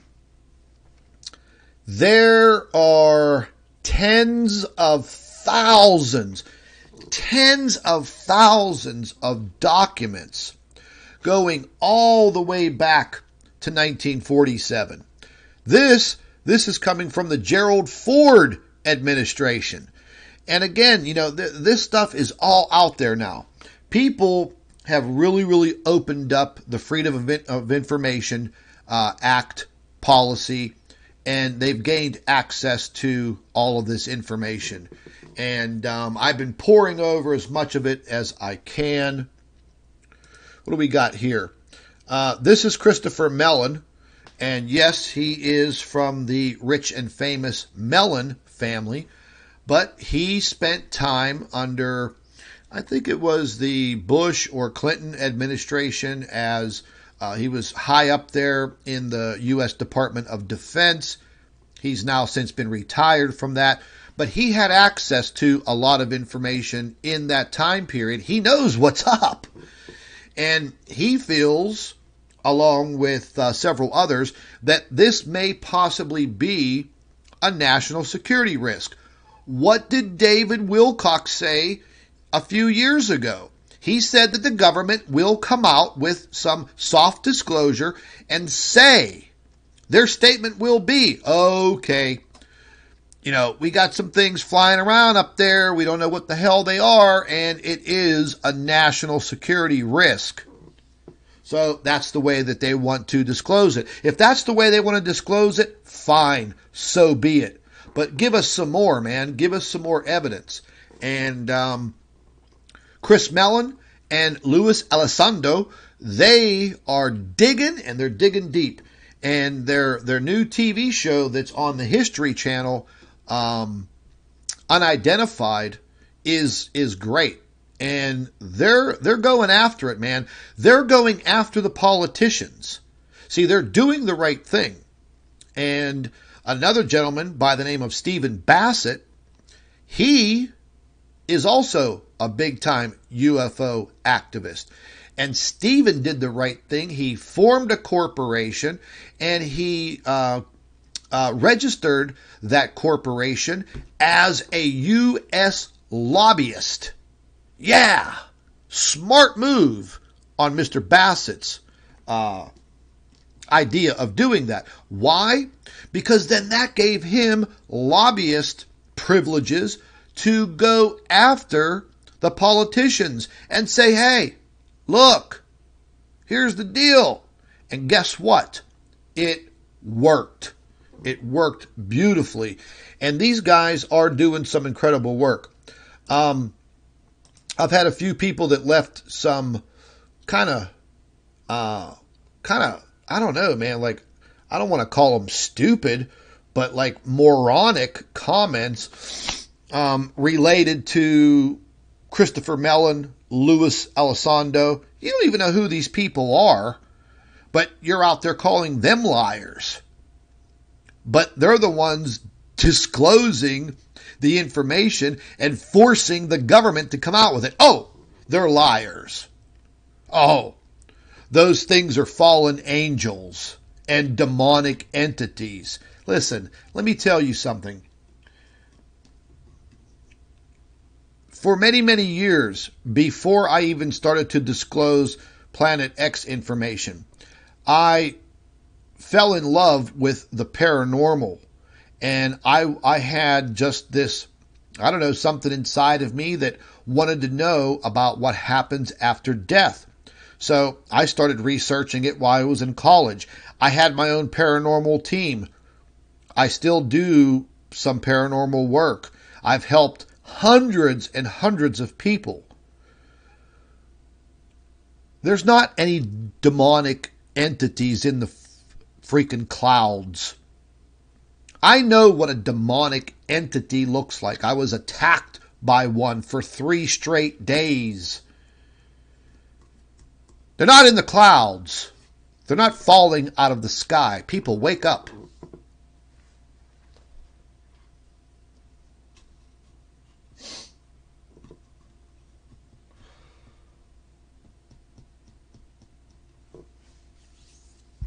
One day when I have some time, I'll show you. If you really want to see some paranormal stuff, I'll show you my catalog of what I dealt with. This was a pretty incredible photograph, and no, it wasn't doctored. No, it's not fake. This one was converted into a high definition photograph, and it just blows my mind. Let me get it all in the screen here. So again, you know, there's that kind of that saucer shape. Me personally, like I said, I think they use these craft to come down to Earth, and that's like their shuttle service. Because if they would bring down larger ships like what I saw in 2006 or 1986, thousands of people saw that damn thing, because that craft was the size of a stadium. And it was only about maybe 1,000 to 1,500 feet in the air.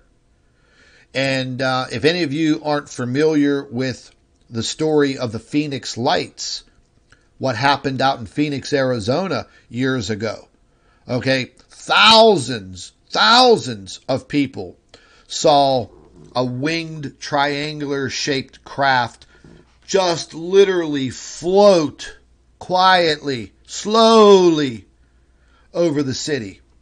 There are videos everywhere showing the Phoenix Lights. If you don't believe me, Google it and check it out before you sit back in your, you want to be an armchair quarterback and you want to throw stones at this subject. Okay? Do your homework. Do your research when you have some time. And then you'll start to find out that, yeah, sure, there are hoaxes out there, but the Phoenix Lights, not a hoax. Not a hoax at all. Let's watch this real quick. Talk about out of this world. Navy pilots are claiming they've spotted UFOs nearly every day for 2 years. Wow. At first, the pilots reportedly thought these objects were a part of a top-secret drone program, but a near collision in 2014 changed their minds. Now our next guest is sounding off in a brand new series on History Channel called Unidentified Inside America's UFO Investigation. Here with more former Deputy Assistant Secretary of Defense for Intelligence, Christopher Mellon. Christopher, do you believe the UFOs exist? We know that UFOs exist. This is not no longer an issue. The Navy itself has publicly acknowledged the fact that they exist, and Navy pilots, active duty pilots, have gone on the record in the New York Times acknowledging the fact that they exist. So the issue now is, why are they here? Where are they coming from? And what is the technology behind these devices that we're observing? Are there indications that these unidentified flying objects are doing things that this world is not capable of? There are indications, actually. The Nimitz incident, a famous example of this, which was well documented by multiple radars, multiple pilots in broad daylight. That vehicle demonstrated speeds in excess of 5,000 miles an hour.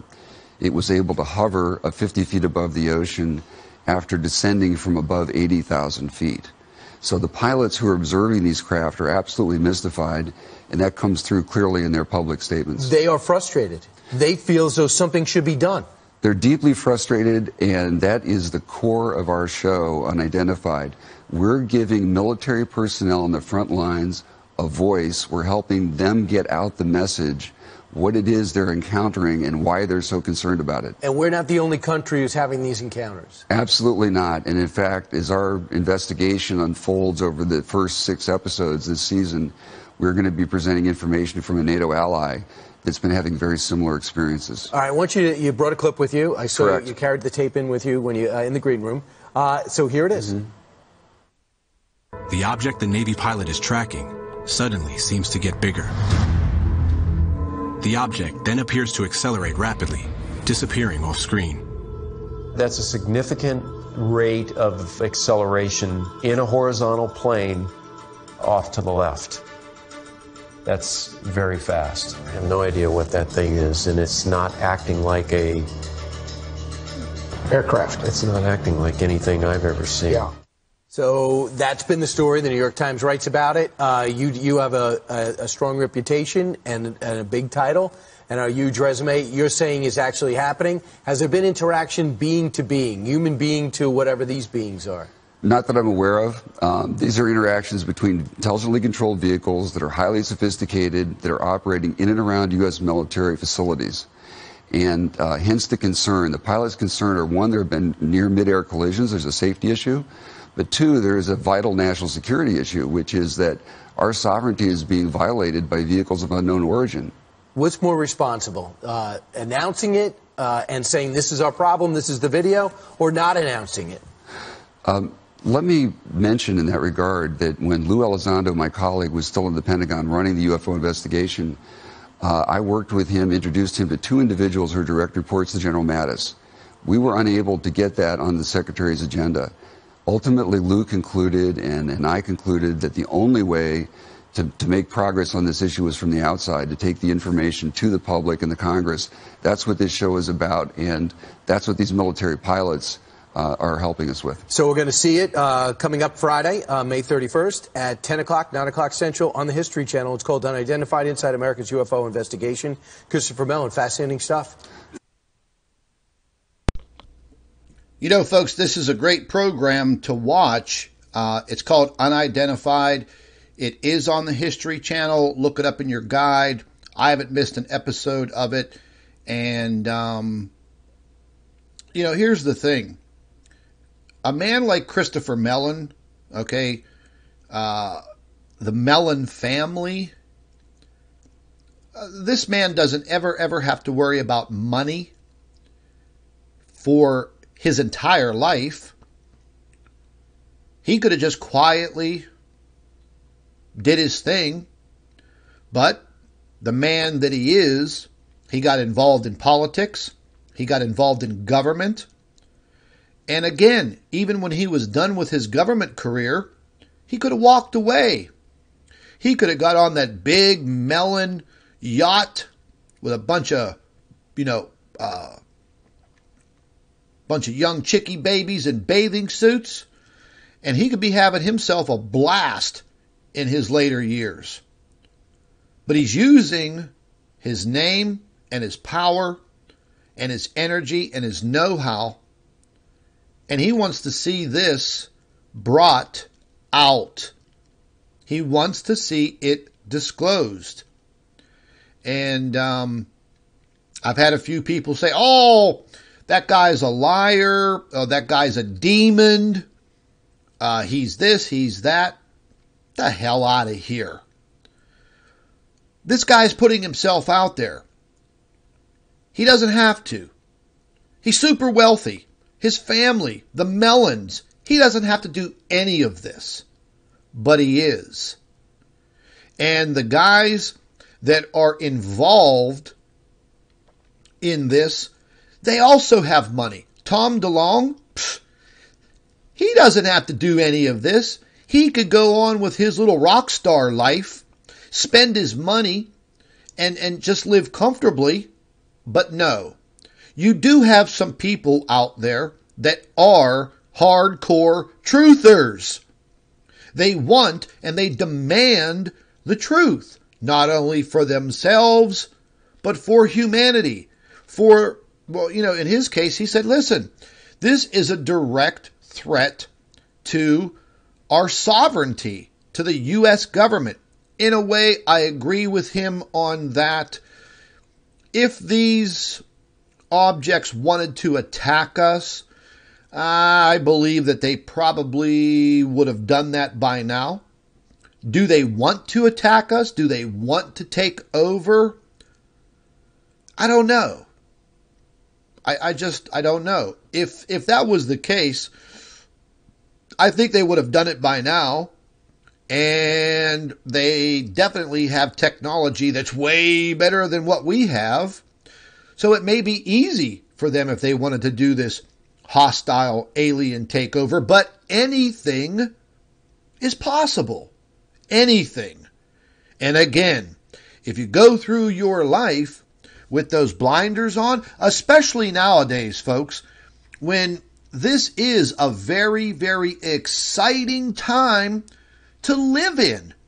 Yes, it's we're definitely going through some very, very dangerous times, but the things that are coming out, the things that are being exposed, it is truly exciting. Watching Donald Trump drain the swamp in Washington, D.C., and all those scumbag politicians that have ripped the American people off for decades, they're starting to fall. That's being exposed.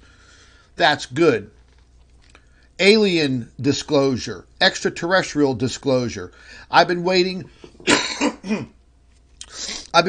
to hear something like this for decades myself. Ever since I saw what I saw in 1986, it has plagued my mind. What I saw in 1986 was nothing from this world. It wasn't some TRB-3 man-made NASA spacecraft bullshit. Those spacecraft, they can't move at these speeds. Those things that I videotaped with my camera, it's a $4,000 ultra-high definition camera that I have sitting over there on a tripod. Okay? This is what got me involved with some of these folks, is turning that video footage over to MUFON. Okay? And they're like, holy hell. And when I explained to them the speed rate, the frame rate, they calculated that those craft are moving between 24 and 40,000 miles per hour.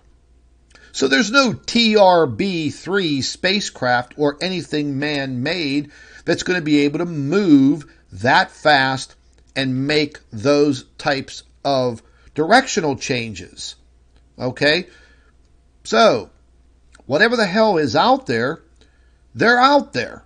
Do they have cloaking technology? You bet your ass they do. Okay? I've read some documentation already that there's a very, very high possibility that they use clouds. What we are so used to seeing in the sky, clouds, they're actually able to use that cloud or create their own as a cloaking device for much larger things up there. So again, all of this is coming out. And if you're a disbeliever, then don't listen to me. Go watch the Andy Griffith Show or something. This was another pic from the gun camera. And again, it just looks like a little black blob on the gun camera. But the issue is no heat signature, nothing. No wings, no exhaust, no nothing. But yet it's rising from 80,000 feet all the way down to ocean level, 50 feet above the ocean. And there's already been documentation that they've detected these objects moving underwater at over 5,000 miles per hour. Yeah, that's fast. For being underwater. So, like Christopher Mellon said, they already have all of the radar data from different ships in the Navy. And back in 2004, when the video footage that we were watching, this wasn't just a one-day occurrence. It was every single day that they were detecting these objects. There's one of them that they refer to as the Tic Tac. The pilot said it looked like a white Tic Tac. You know, the little breath mints, but a hell of a lot bigger. You definitely weren't going to pop it in your mouth. Here was another view of it. This was a side-by-side, and they were inverted. And this object actually was flying horizontally like this, and then literally turned upwards, flat, like this. So there's no technology that human beings have made on this earth like that. There's just no way. No way. It's not the Russians, you know. And I'll show you these guys' these pictures here. I was playing around, I don't know, a couple days ago, and I was looking at some old documented pictures from the lunar landings, Apollo 15, 11, 12, 13. And I was pouring through some of their pictures that I know just your average, everyday, run-of-the-mill person hasn't seen. And, yeah. So I'm looking at these archived pictures, and you're able to pan around 180 degrees and a little bit up, a little bit down. And I was zooming in on like every single rock that I could see in the picture. I just wanted to see if I could see something kind of strange. And lo and behold, you know, I'm looking at this. I don't know if this was from Apollo 15 or 13. I forget. But, you know, what do I see? I see one object here, one object here, one object there. Three very, very mysterious objects caught by the camera on the lunar lander. And, yeah. So yesterday I continued going through a lot of interviews with astronauts. Remember I was saying earlier in this broadcast, a lot of astronauts that were involved in the space shuttle flights. I mean, they come right out and say now, man, that, yeah, every single spacewalk, we saw something very strange. Light formations, objects. Yeah. This goes all the way back to the original Apollo and Mercury programs with NASA and astronauts. Okay, the recordings, the communications, they're all there. Okay, there's even logs of it, man. I mean, the evidence is overwhelming. So again, if you're going to sit there and just say this is all a lie, you're crazy. You need to put your head back in the sand. So as I was poking around, I was taking screenshots of this stuff because I'm like, whoa, the hell are those things? I don't know if anybody's ever seen these before. So I'm looking at these photos and I find one object here, a weird looking object here, a weird looking object there, another one right there. And what do those objects look like? They look like what we just saw on the Navy gun cameras from 2004. Look, let me just show you, in case you're not as analytical as I am. Take a look at this object right here. You see how it's kind of like a disc shape? You see that little point at the bottom? This one even has a little bit of a point at the bottom. I don't know what that is. Okay, so we know what that object looks like. Remember that little point. Where the hell's that picture at? Where is it? Is this the one with the little point on it? It looks very, very similar to this. When you watch the actual video footage and you see this object turn upwards vertically like this, it has that same little point at the bottom. I don't know what it is. I know I had a better picture of it, a better picture of that little point. Is it this one? Yeah, here it is. You see it right there? You see the little point at the bottom? And that's when that object started turning upwards like this. And that, in 2004, looks... Where the hell's that picture at now? It looks a hell of a lot like that in the early 1970s. Yeah. Coincidence? I don't think so. I don't think so. So there's a lot of mystery about our moon. And then, check this out. If you guys didn't watch that little video that I put out, I was poking around on the moon. So apparently they had the little lunar lander Jeep, whatever you want to call it. You could see the tire tracks here and the tire tracks right there. And like in the original picture from the camera, that looks like a rock right there. Just a little teeny tiny little rock.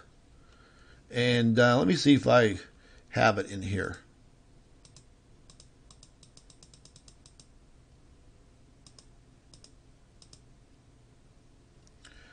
Where the hell is it?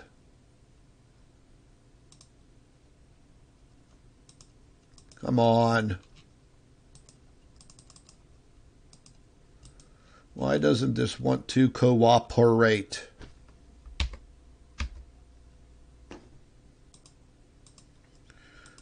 What the hell? Where is the damn picture? Damn it. I wanted to show you the distance.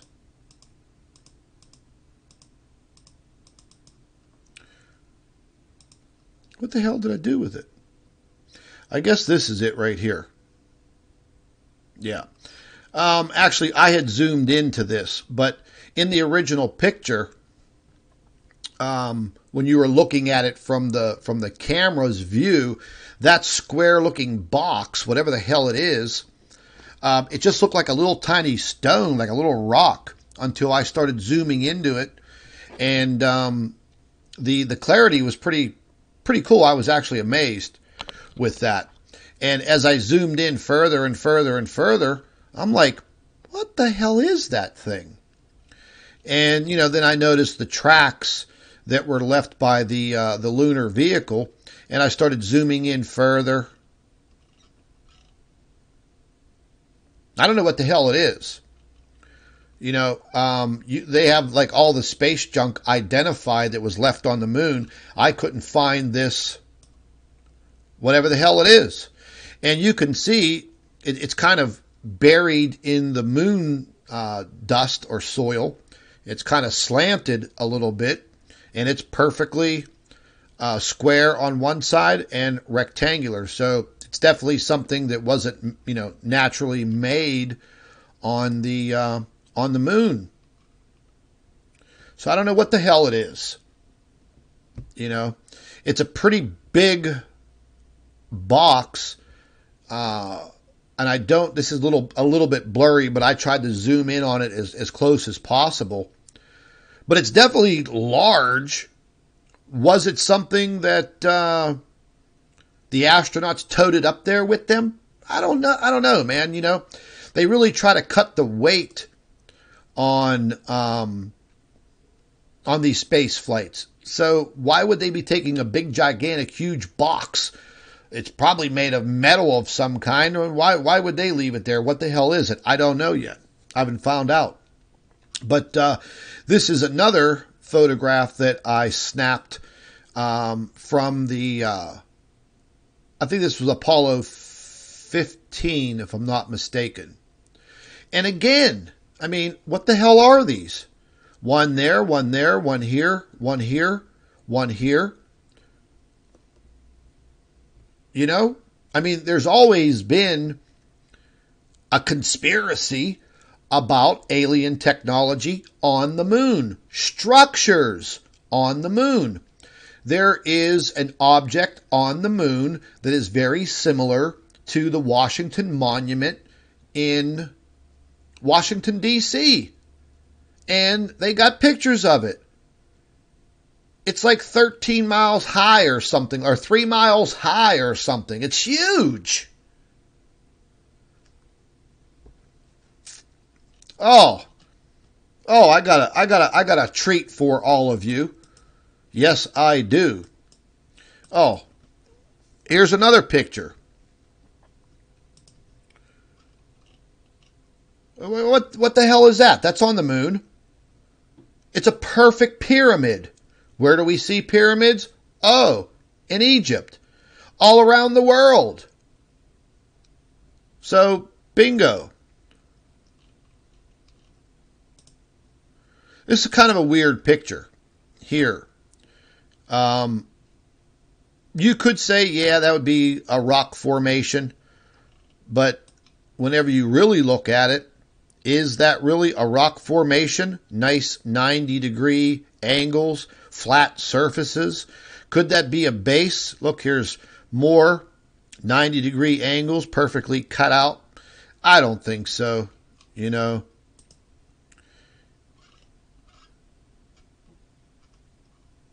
I mean, what do you guys think? You think old Mother Nature out there in space made that? I don't think so. Here's the box. We went through the box. Somebody sent me that picture. Right there. They were actually, I forget who the hell sent me that. They were, I believe, taking some pictures of some chemtrails. And that showed up in their pictures. And I actually emailed them back. And I'm like, look, forget about the chemtrails that you were trying to show me. Look at that. Yeah. I know it's a little blurry, but I haven't really worked with that photograph to define what it is. This was another photograph. This was actually taken by Relentless Mavericks, the love of his life, Maverick Butterfly. She was actually taking pictures of chemtrails, as you can see here with her cell phone camera, and she didn't even realize what she caught in her photograph till I analyzed it. I know it's a little blurry and pixelated. I haven't converted this photograph over to high definition and smoothed it out, but that's a perfectly triangular craft. That damn thing actually looks like one of the B-1 bombers, you know, the ones that's like the flying wing. You could even see the little cutouts right here. But, you know, she was looking right up into the sky, and as you can see, that object was only slightly above the treetops. So if that was a B-1B or B-52 bomber, or whatever the hell that wing-shaped thing's called, she would have saw it. She would have heard it. Yeah. Pretty amazing, isn't it? This was the original photograph. Right there. Not blown up.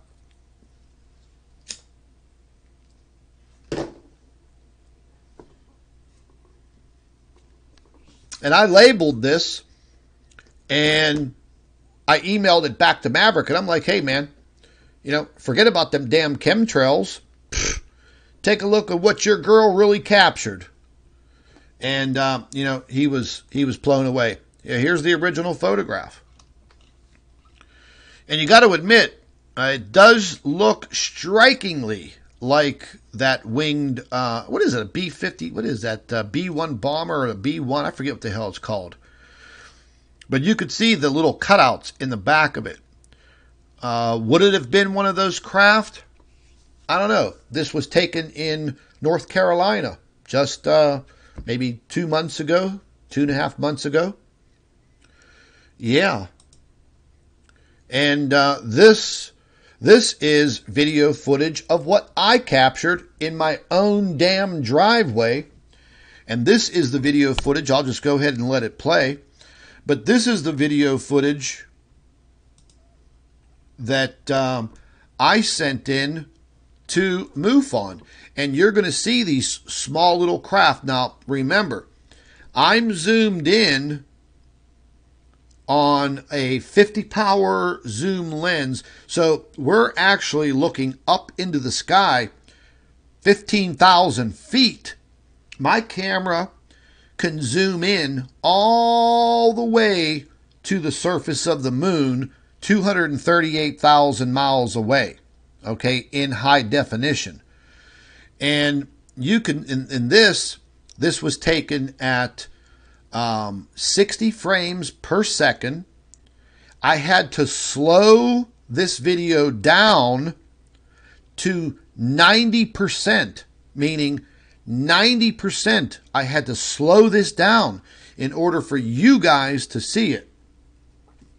When Dr. Albers did the calculations on the speed of these objects, it came out to anywhere between 24 and 40,000 miles per hour, depending on which one of those little objects you were picking out. This is the video footage and a little bit more what I sent to MUFON.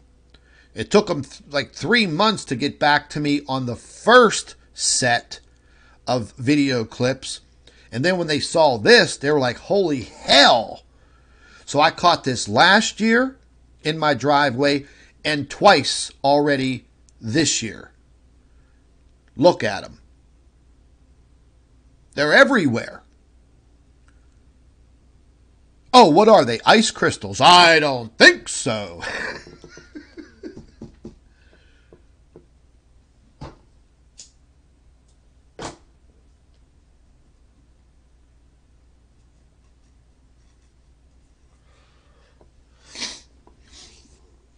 Yeah, man, they're everywhere. They're all over the place. Zipping around. Doo-dah, doo-dah day. Now, let's get out of there. And then I caught this bad boy. I caught this myself. This was actually in one of the videos. See that object right there where my cursor is? Yeah, you wouldn't think that it's anything, huh? You zoom into it, gets a little pixelated. And I was zoomed in really, really far up there. And that object is probably, oh, I forget what the hell we calculated it at about 10 or 15,000 feet in the air, that black object right there. And it was only in the frame for one frame. So that's one frame, 60 frames per second. I'm sorry. So that camera took 60 photographs in 1 second, and that object only appeared in one frame. So that tells you what? That tells you that that object was moving at a very, very, very high rate of speed. These, I was able to get these converted into 4K, a little bit of a higher definition. We could actually zoom in on it. Kind of looks like a little bit of a cigar shape, but I don't know which way it was facing. You know, it could have been in any direction. Did have some kind of a little square feature on the back side of it, but again, I don't know how it was facing. That's just zoomed in a little bit more, and this is zoomed in even more, and this is done in high definition, so this allows us to zoom in on it and not have it pixelize. Pretty interesting. It's definitely not man-made, because I don't care what you think about our technology. We don't have even, I mean, look, man, we don't have vehicles, space vehicles, airplanes, things of that nature that move at these speeds and are able to change directions like that. It would turn a pilot into hamburger unless you were using anti-gravity. And as what I'm finding out right now, the governments are, they're pissing around trying to figure out anti-gravity. And as far as I know, they haven't been able to figure it out. Somewhat. What they can't figure out is the propulsion. They can, mess around with the anti-gravity factor, but they can't figure out the propulsion. They're getting very, very close from what I hear. We'll see. And this is just a little bit more of a close-up. I just softened it up a little bit. You could see I took the pixelization out of it. Definitely some. And that object is huge, by the way. For me to capture it from where I was standing and about 15,000 feet up in the air, that object is quite large. It's very large, actually. Way bigger than a jet airliner. This was just inverted. You could see the clouds in the background. And this was using a heat signature. So it's showing you white that is... that's a hot object, whatever the hell it is. This was also done in thermal imaging. And again, the yellow would recognize very intense heat. So the object is right there in front of you. That's just more of the video. There is something that I want to show you guys real quick that I just thought was absolutely so cool. And this piece of video here, this was taken by a young lady in, I'm going to just stop it right there, in Oklahoma. And we were actually friends on Facebook for, well, I think back in 2017, 2018.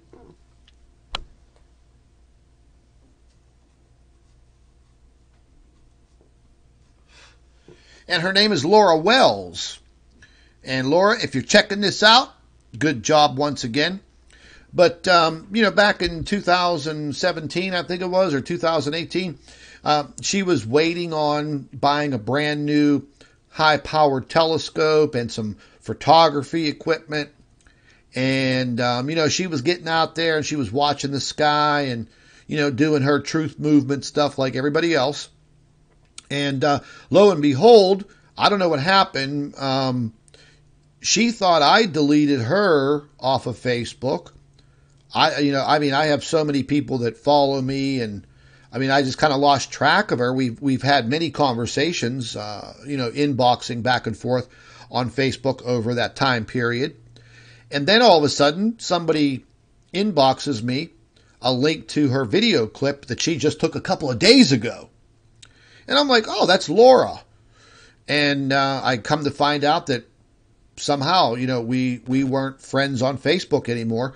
I did go through a spell on Facebook where like 1,000 people disappeared off of my personal friends list. Thank you, Facepuke. So she was obviously one of them. A couple of days ago, she was using her new telescope and some photography equipment, and she was checking out the moon. And lo and behold, she spots all of these craft leaving the moon. Yeah, like flying off of it. Let's check it out. See them? Those ain't satellites either. You'll see a bunch of them. One up there.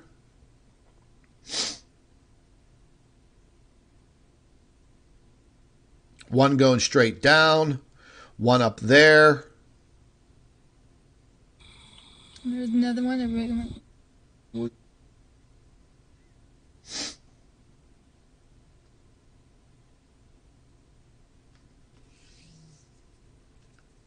And I told her, I said, wow, that's pretty incredible.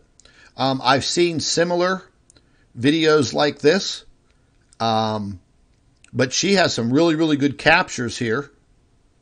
You can check her out, Laura Wells.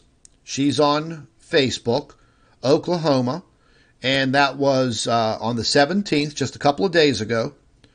And yeah, she's cool, man. She's a really, really nice person. I think she does some incredible work. You can follow her on Facebook. Don't troll her. But I think it's pretty spectacular and unexplainable.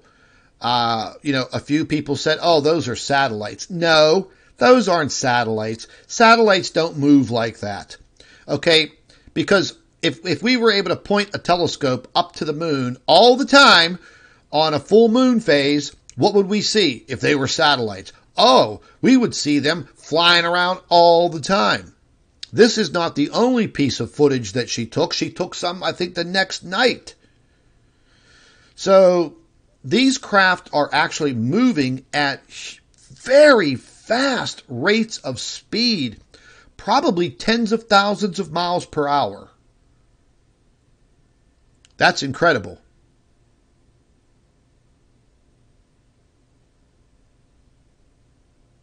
Somebody tried to tell me, oh, that was the space station. So I said, okay, maybe you might be right. Let's go back here a little bit.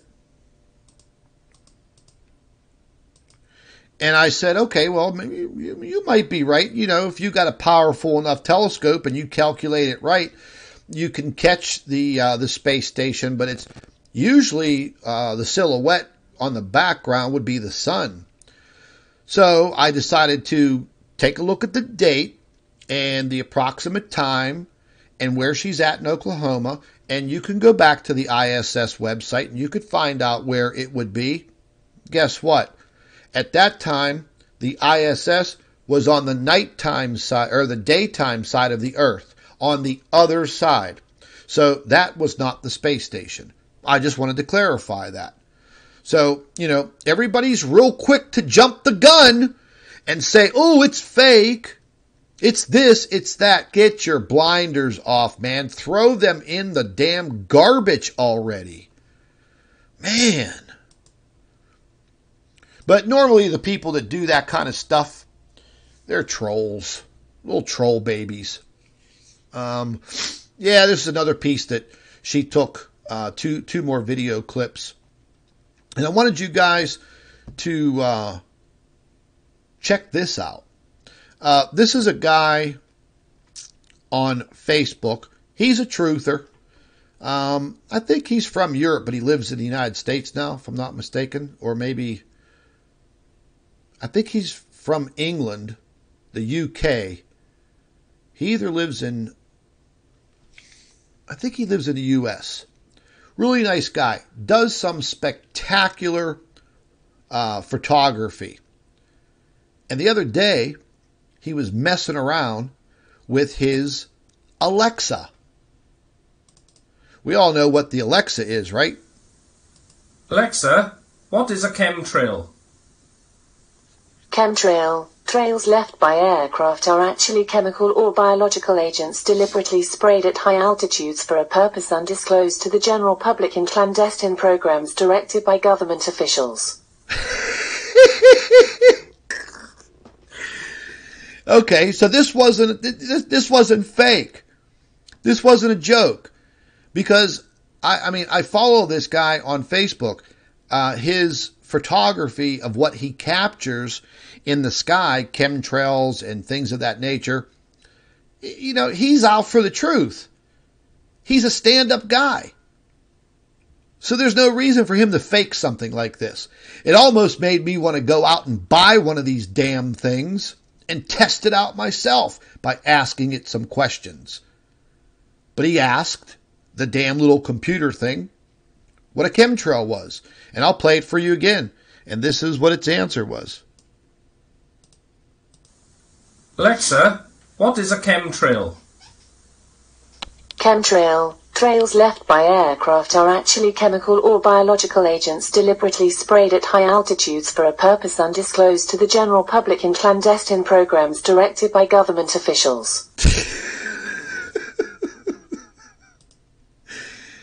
Man, this guy did a great job, man. He did a great job doing that. That was absolutely fantastic. Here's something else I wanted to show you guys. This was on, I got this on my Facebook page. And this was in Canada the other day. And we've been seeing these huge downbursts of rain. This is, I think, the third or fourth one that I've seen in about maybe 4 to 6 weeks. I think there was one out in Arizona a few weeks ago. These downbursts are literally just a dumping of rain right down on a center location, right underneath the cloud. Now, a lot of you have heard about these downbursts when dealing with airplanes taking off or landing. That is a pilot's biggest fear, that whenever they're landing, getting very close to landing, that airburst hits the top of the plane and slams the plane onto the runway and an accident happens. Or when they're taking off and they're just starting to pick up altitude and that burst hits the top of the plane and it could cause it to crash.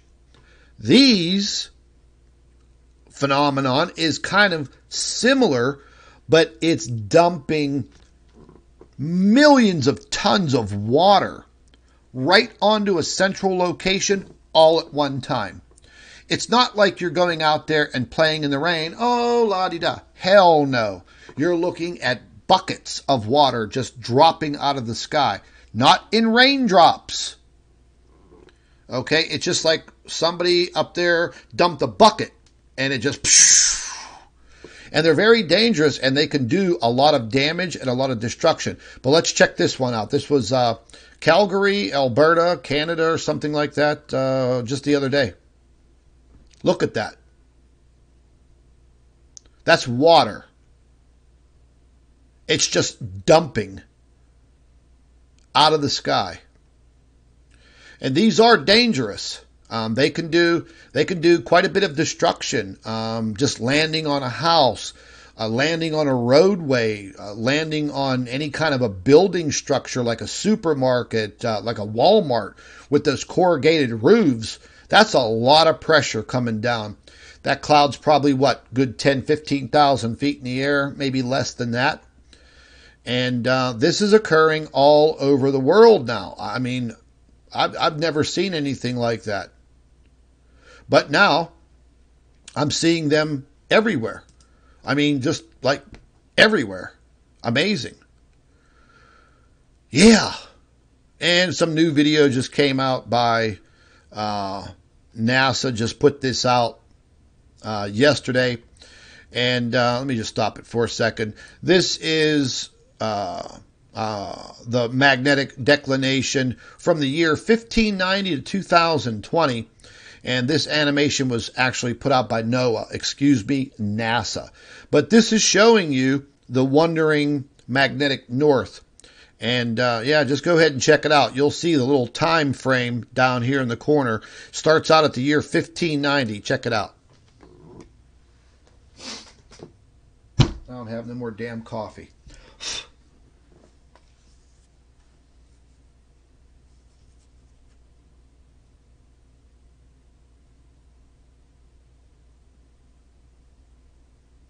Interesting. Interesting. I know that might not mean a lot to all of you, but that just goes to show you that the Earth's magnetic poles, they do wander, they do move, and you do have a bunch of people out there that use this type of modeling, or how can I put it? Well, they don't know what the hell they're talking about. Let's just put it that way. They use what we're looking at here, and they write things up, or they do videos, and they tell people that the Earth is going to flip upside down. And they show things like this. That's a crustal shift, not a pole shift. Okay? That is a crustal shift. This is a magnetic pole shift. Two totally different things. But see, folks, that's where we get into you guys listening to more people on Facebook and YouTube that really don't know their ass from a hole in the ground, and they do these videos and they claim that the Earth is going to flip upside down, or it's going to flip 180 degrees, or it's going to flip 30 or 40 or whatever. You'd all be dead. Period. This is a magnetic north-south pole. This is the wandering magnetic field of the Earth. Does it happen? Yes, it happens. It's actually kind of a natural occurrence on the Earth. It happens on the sun. So, when somebody's doing these videos on, oh my God, we have a pole shift coming in 2021, how the hell would they know? Nobody knows. If the Earth's crust that floats upon the mantle decides to spin around, listen, trust me when I tell you, you wouldn't even know it happened because you'd be dead. Dead. You wouldn't have time to make a YouTube video or post it on Facebook because you'd be dead. Yeah. And the Earth has gone through crustal shifts since its beginning. How do you think we got all of the land masses on the Earth now? Will it happen in our lifetime again? I can't say. That's just speculation. But I thought this was pretty cool. NOAA just dropped this animation and this research just yesterday. And they're paying very, very close attention to this magnetic declination over all of these years, because a magnetic pole flip, that would cause, if the poles magnetically shifted literally overnight like that, like within a few minutes, things would not be as you know them today. There would be some very, very serious things going on this planet. It wouldn't be like, total destruction of the Earth, but there would definitely be some bad things happening. And then it would stop. But be leery. Be very leery of these people that put out these pole shift videos, because they're talking about a crustal shift. And they don't know what they're talking about. They use these magnetic declination models, and then they claim, okay, that's a crustal shift. And again, these are just people that want to try to sensationalize things and scare you. Let's put it this way. There would be nothing to be scared of for a crustal shift, because if and when that happened, you wouldn't have time to shit your pants. You would die instantly. Okay? It would be over. The Earth would be completely annihilated from massive tsunamis, and God, they would probably be 300, 400, 500, 1,000 feet high. The earthquake magnitudes would be off the scale. Come on. And people sit back on YouTube and they buy that bullshit. But again, there are people out there that just want to sensationalize something that they truly don't know anything about. And one of them, this guy's name's Mark Elkin. He's been doing it for years. He copied off of me since 2016. He's been running around out there telling people that the Earth's going to be turning over and we're headed for a pole shift. He doesn't even know what the hell a pole shift is. Again, I don't know where these people get their information, but they just want to sensationalize something and scare the shit out of you. Simple as that. You know what I mean? Jelly bean? What do I got else? I got anything else for you guys? No, I don't. Where's my damn thumbnail thing? There was another video that I did have I was going to show you guys, but it's of some chemtrails. Matter of fact, the guy who took who made the Alexa video, he was recording some chemtrail planes, and he's got a really good high definition video camera, and he recorded a plane, passenger plane, yeah, flying over where he was at, and yeah, he zoomed in. He zoomed in all the way up to the belly of the plane, and then the plane was just low enough for him to zoom in all the way up to the wing tips. And what do you see? You see the aerosol injectors on the tips of each wing spewing the chemtrail. So that's another thing that people like to jump on YouTube and Facebook and debunk, that chemtrails are fake, that they are contrails. Yes, contrails do exist, but contrails evaporate within a minute, and they're very short behind the plane. We know that chemtrails go for miles and miles and miles long, and then we watch them kind of dissipate into this little spider web, and the next thing, they're blocking out the sun. So the chemtrail conspiracy, that's coming to a close also. I've talked about that before, how the government's now coming out and they're calling it stratospheric aerosol injections. Give me a break. Just say you've been chemtrailing the sky for a long period of time. You do manipulate the weather. We know all about it. So please, give me a break. I watch these damn chemtrail planes around here all the time. All the time. I can distinguish a contrail and a chemtrail. If you want to look at an illuminated contrail, those ones that look like they're orange, go watch Dave Dobbs's video, because Dave Dobbs claims that those illuminated contrails that are like kind of orangish looking, he claims that's Nibiru in our atmosphere. Yeah.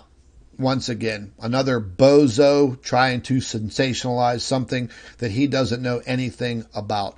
Anyways, folks, listen, one last thing. When you're in my comment section, just do me a favor. Have a little respect for me. Have some respect for the other people that are watching the videos and would like to leave comments. Don't attack each other. Don't be an asshole and leave dumb comments. If you want to leave a comment and say, hey, this is what I think, or this is what blah, blah, blah, hey, that's fine, man. Don't call me a liar. Don't tell me that you're going to kill me. Don't threaten Dr. Albers. You know, that just shows a lot about your character, that you're like a sissy boy or, you know, like a sissy girl. It's usually the men that like to do this, because they were usually, at one point in time when they were little, probably beat up all the time on the playground. So they think they can become a keyboard warrior and do these things. And you're not doing anybody any good. You're not really bothering me. But folks, the fact of the matter is, there are so many things out there here on Earth, in our oceans, in our skies, in our solar system, our galaxy, and our universe that we don't know about. Okay? And if you're going to listen to some bozo in the comment section that's calling me a liar, just think about what I just said. Okay? The only reason why that person's trying to call me a liar is because they want inside of your head. And they want you to have that doubt. That's it. If they create just a little bit of doubt in your mind, they've done their job. And we can't let that happen anymore. We cannot. We have to fight back. And that's what I do on a daily basis. So for the little chickie baby over there at whatever her channel is, The Fifth World, leave Dr. Albers alone. Don't bother her. You stick to doing what you're doing. She will stick to doing what she's doing. I will stick to doing what I'm doing. Okay? You don't find me going over to your YouTube channel and calling you out until today. And I think you need to do some more homework. I think that you need to pick your intelligence level up a lot before you start trying to debunk Dr. Albers, because you are not on that same level, okay? You are far below that level. And if Dr. Albers wants to write about something and talk about something at her own free will, she has every damn right to. But don't threaten her. You guys want to threaten people? Threaten me. I love it. I get my kicks on it. But folks, I'm going to be coming out with more and more info on what's happening with this alien disclosure. I know a lot of you make fun of it. I know a lot of you have your religious beliefs about it. That's okay. But again, maybe you should take those blinders off and put that Bible aside for a second. Okay? Don't take this the wrong way. Forget about God for right now. Forget about Jesus Christ for right now. And let's just kind of look at the evidence. See, you really can't be a hardcore truther if your mind is stuck on one thing. Meaning, okay, that's it. You only believe that God created all men, all women, and everything around you. So, if you're stuck on that, then you don't have an open mind. If you want to have faith, have faith. But we're investigating things. We are researching things. And we are literally trying to find the real truth. And you can't do that when your mind is clouded with other things. Or you're 50% of the way there. So don't take offense to it. Okay? Those little alien spacecraft that we see, okay, they're not fallen angels. They're not demonic entities. If you want to see some demonic entities, I'll show you them. I'll send a few your way. Yeah, that way they hold you down when you're sleeping. And yeah, you'll be waking up and you'll be suffering that sleep paralysis and you can't speak, you can't move. You could open your eyes and you could look around and you feel that real strong, heavy pressure on your chest. And then it all goes away. And then you figure out that you just peed your pants because you were scared to death. That's an entity, not what's flying around up there in space. Don't get them confused. Anyways, folks, I'm out of here. It's been an extremely long live stream. I hope all of you were able to take something away from here today. And hey, listen, folks, sign up for our private network.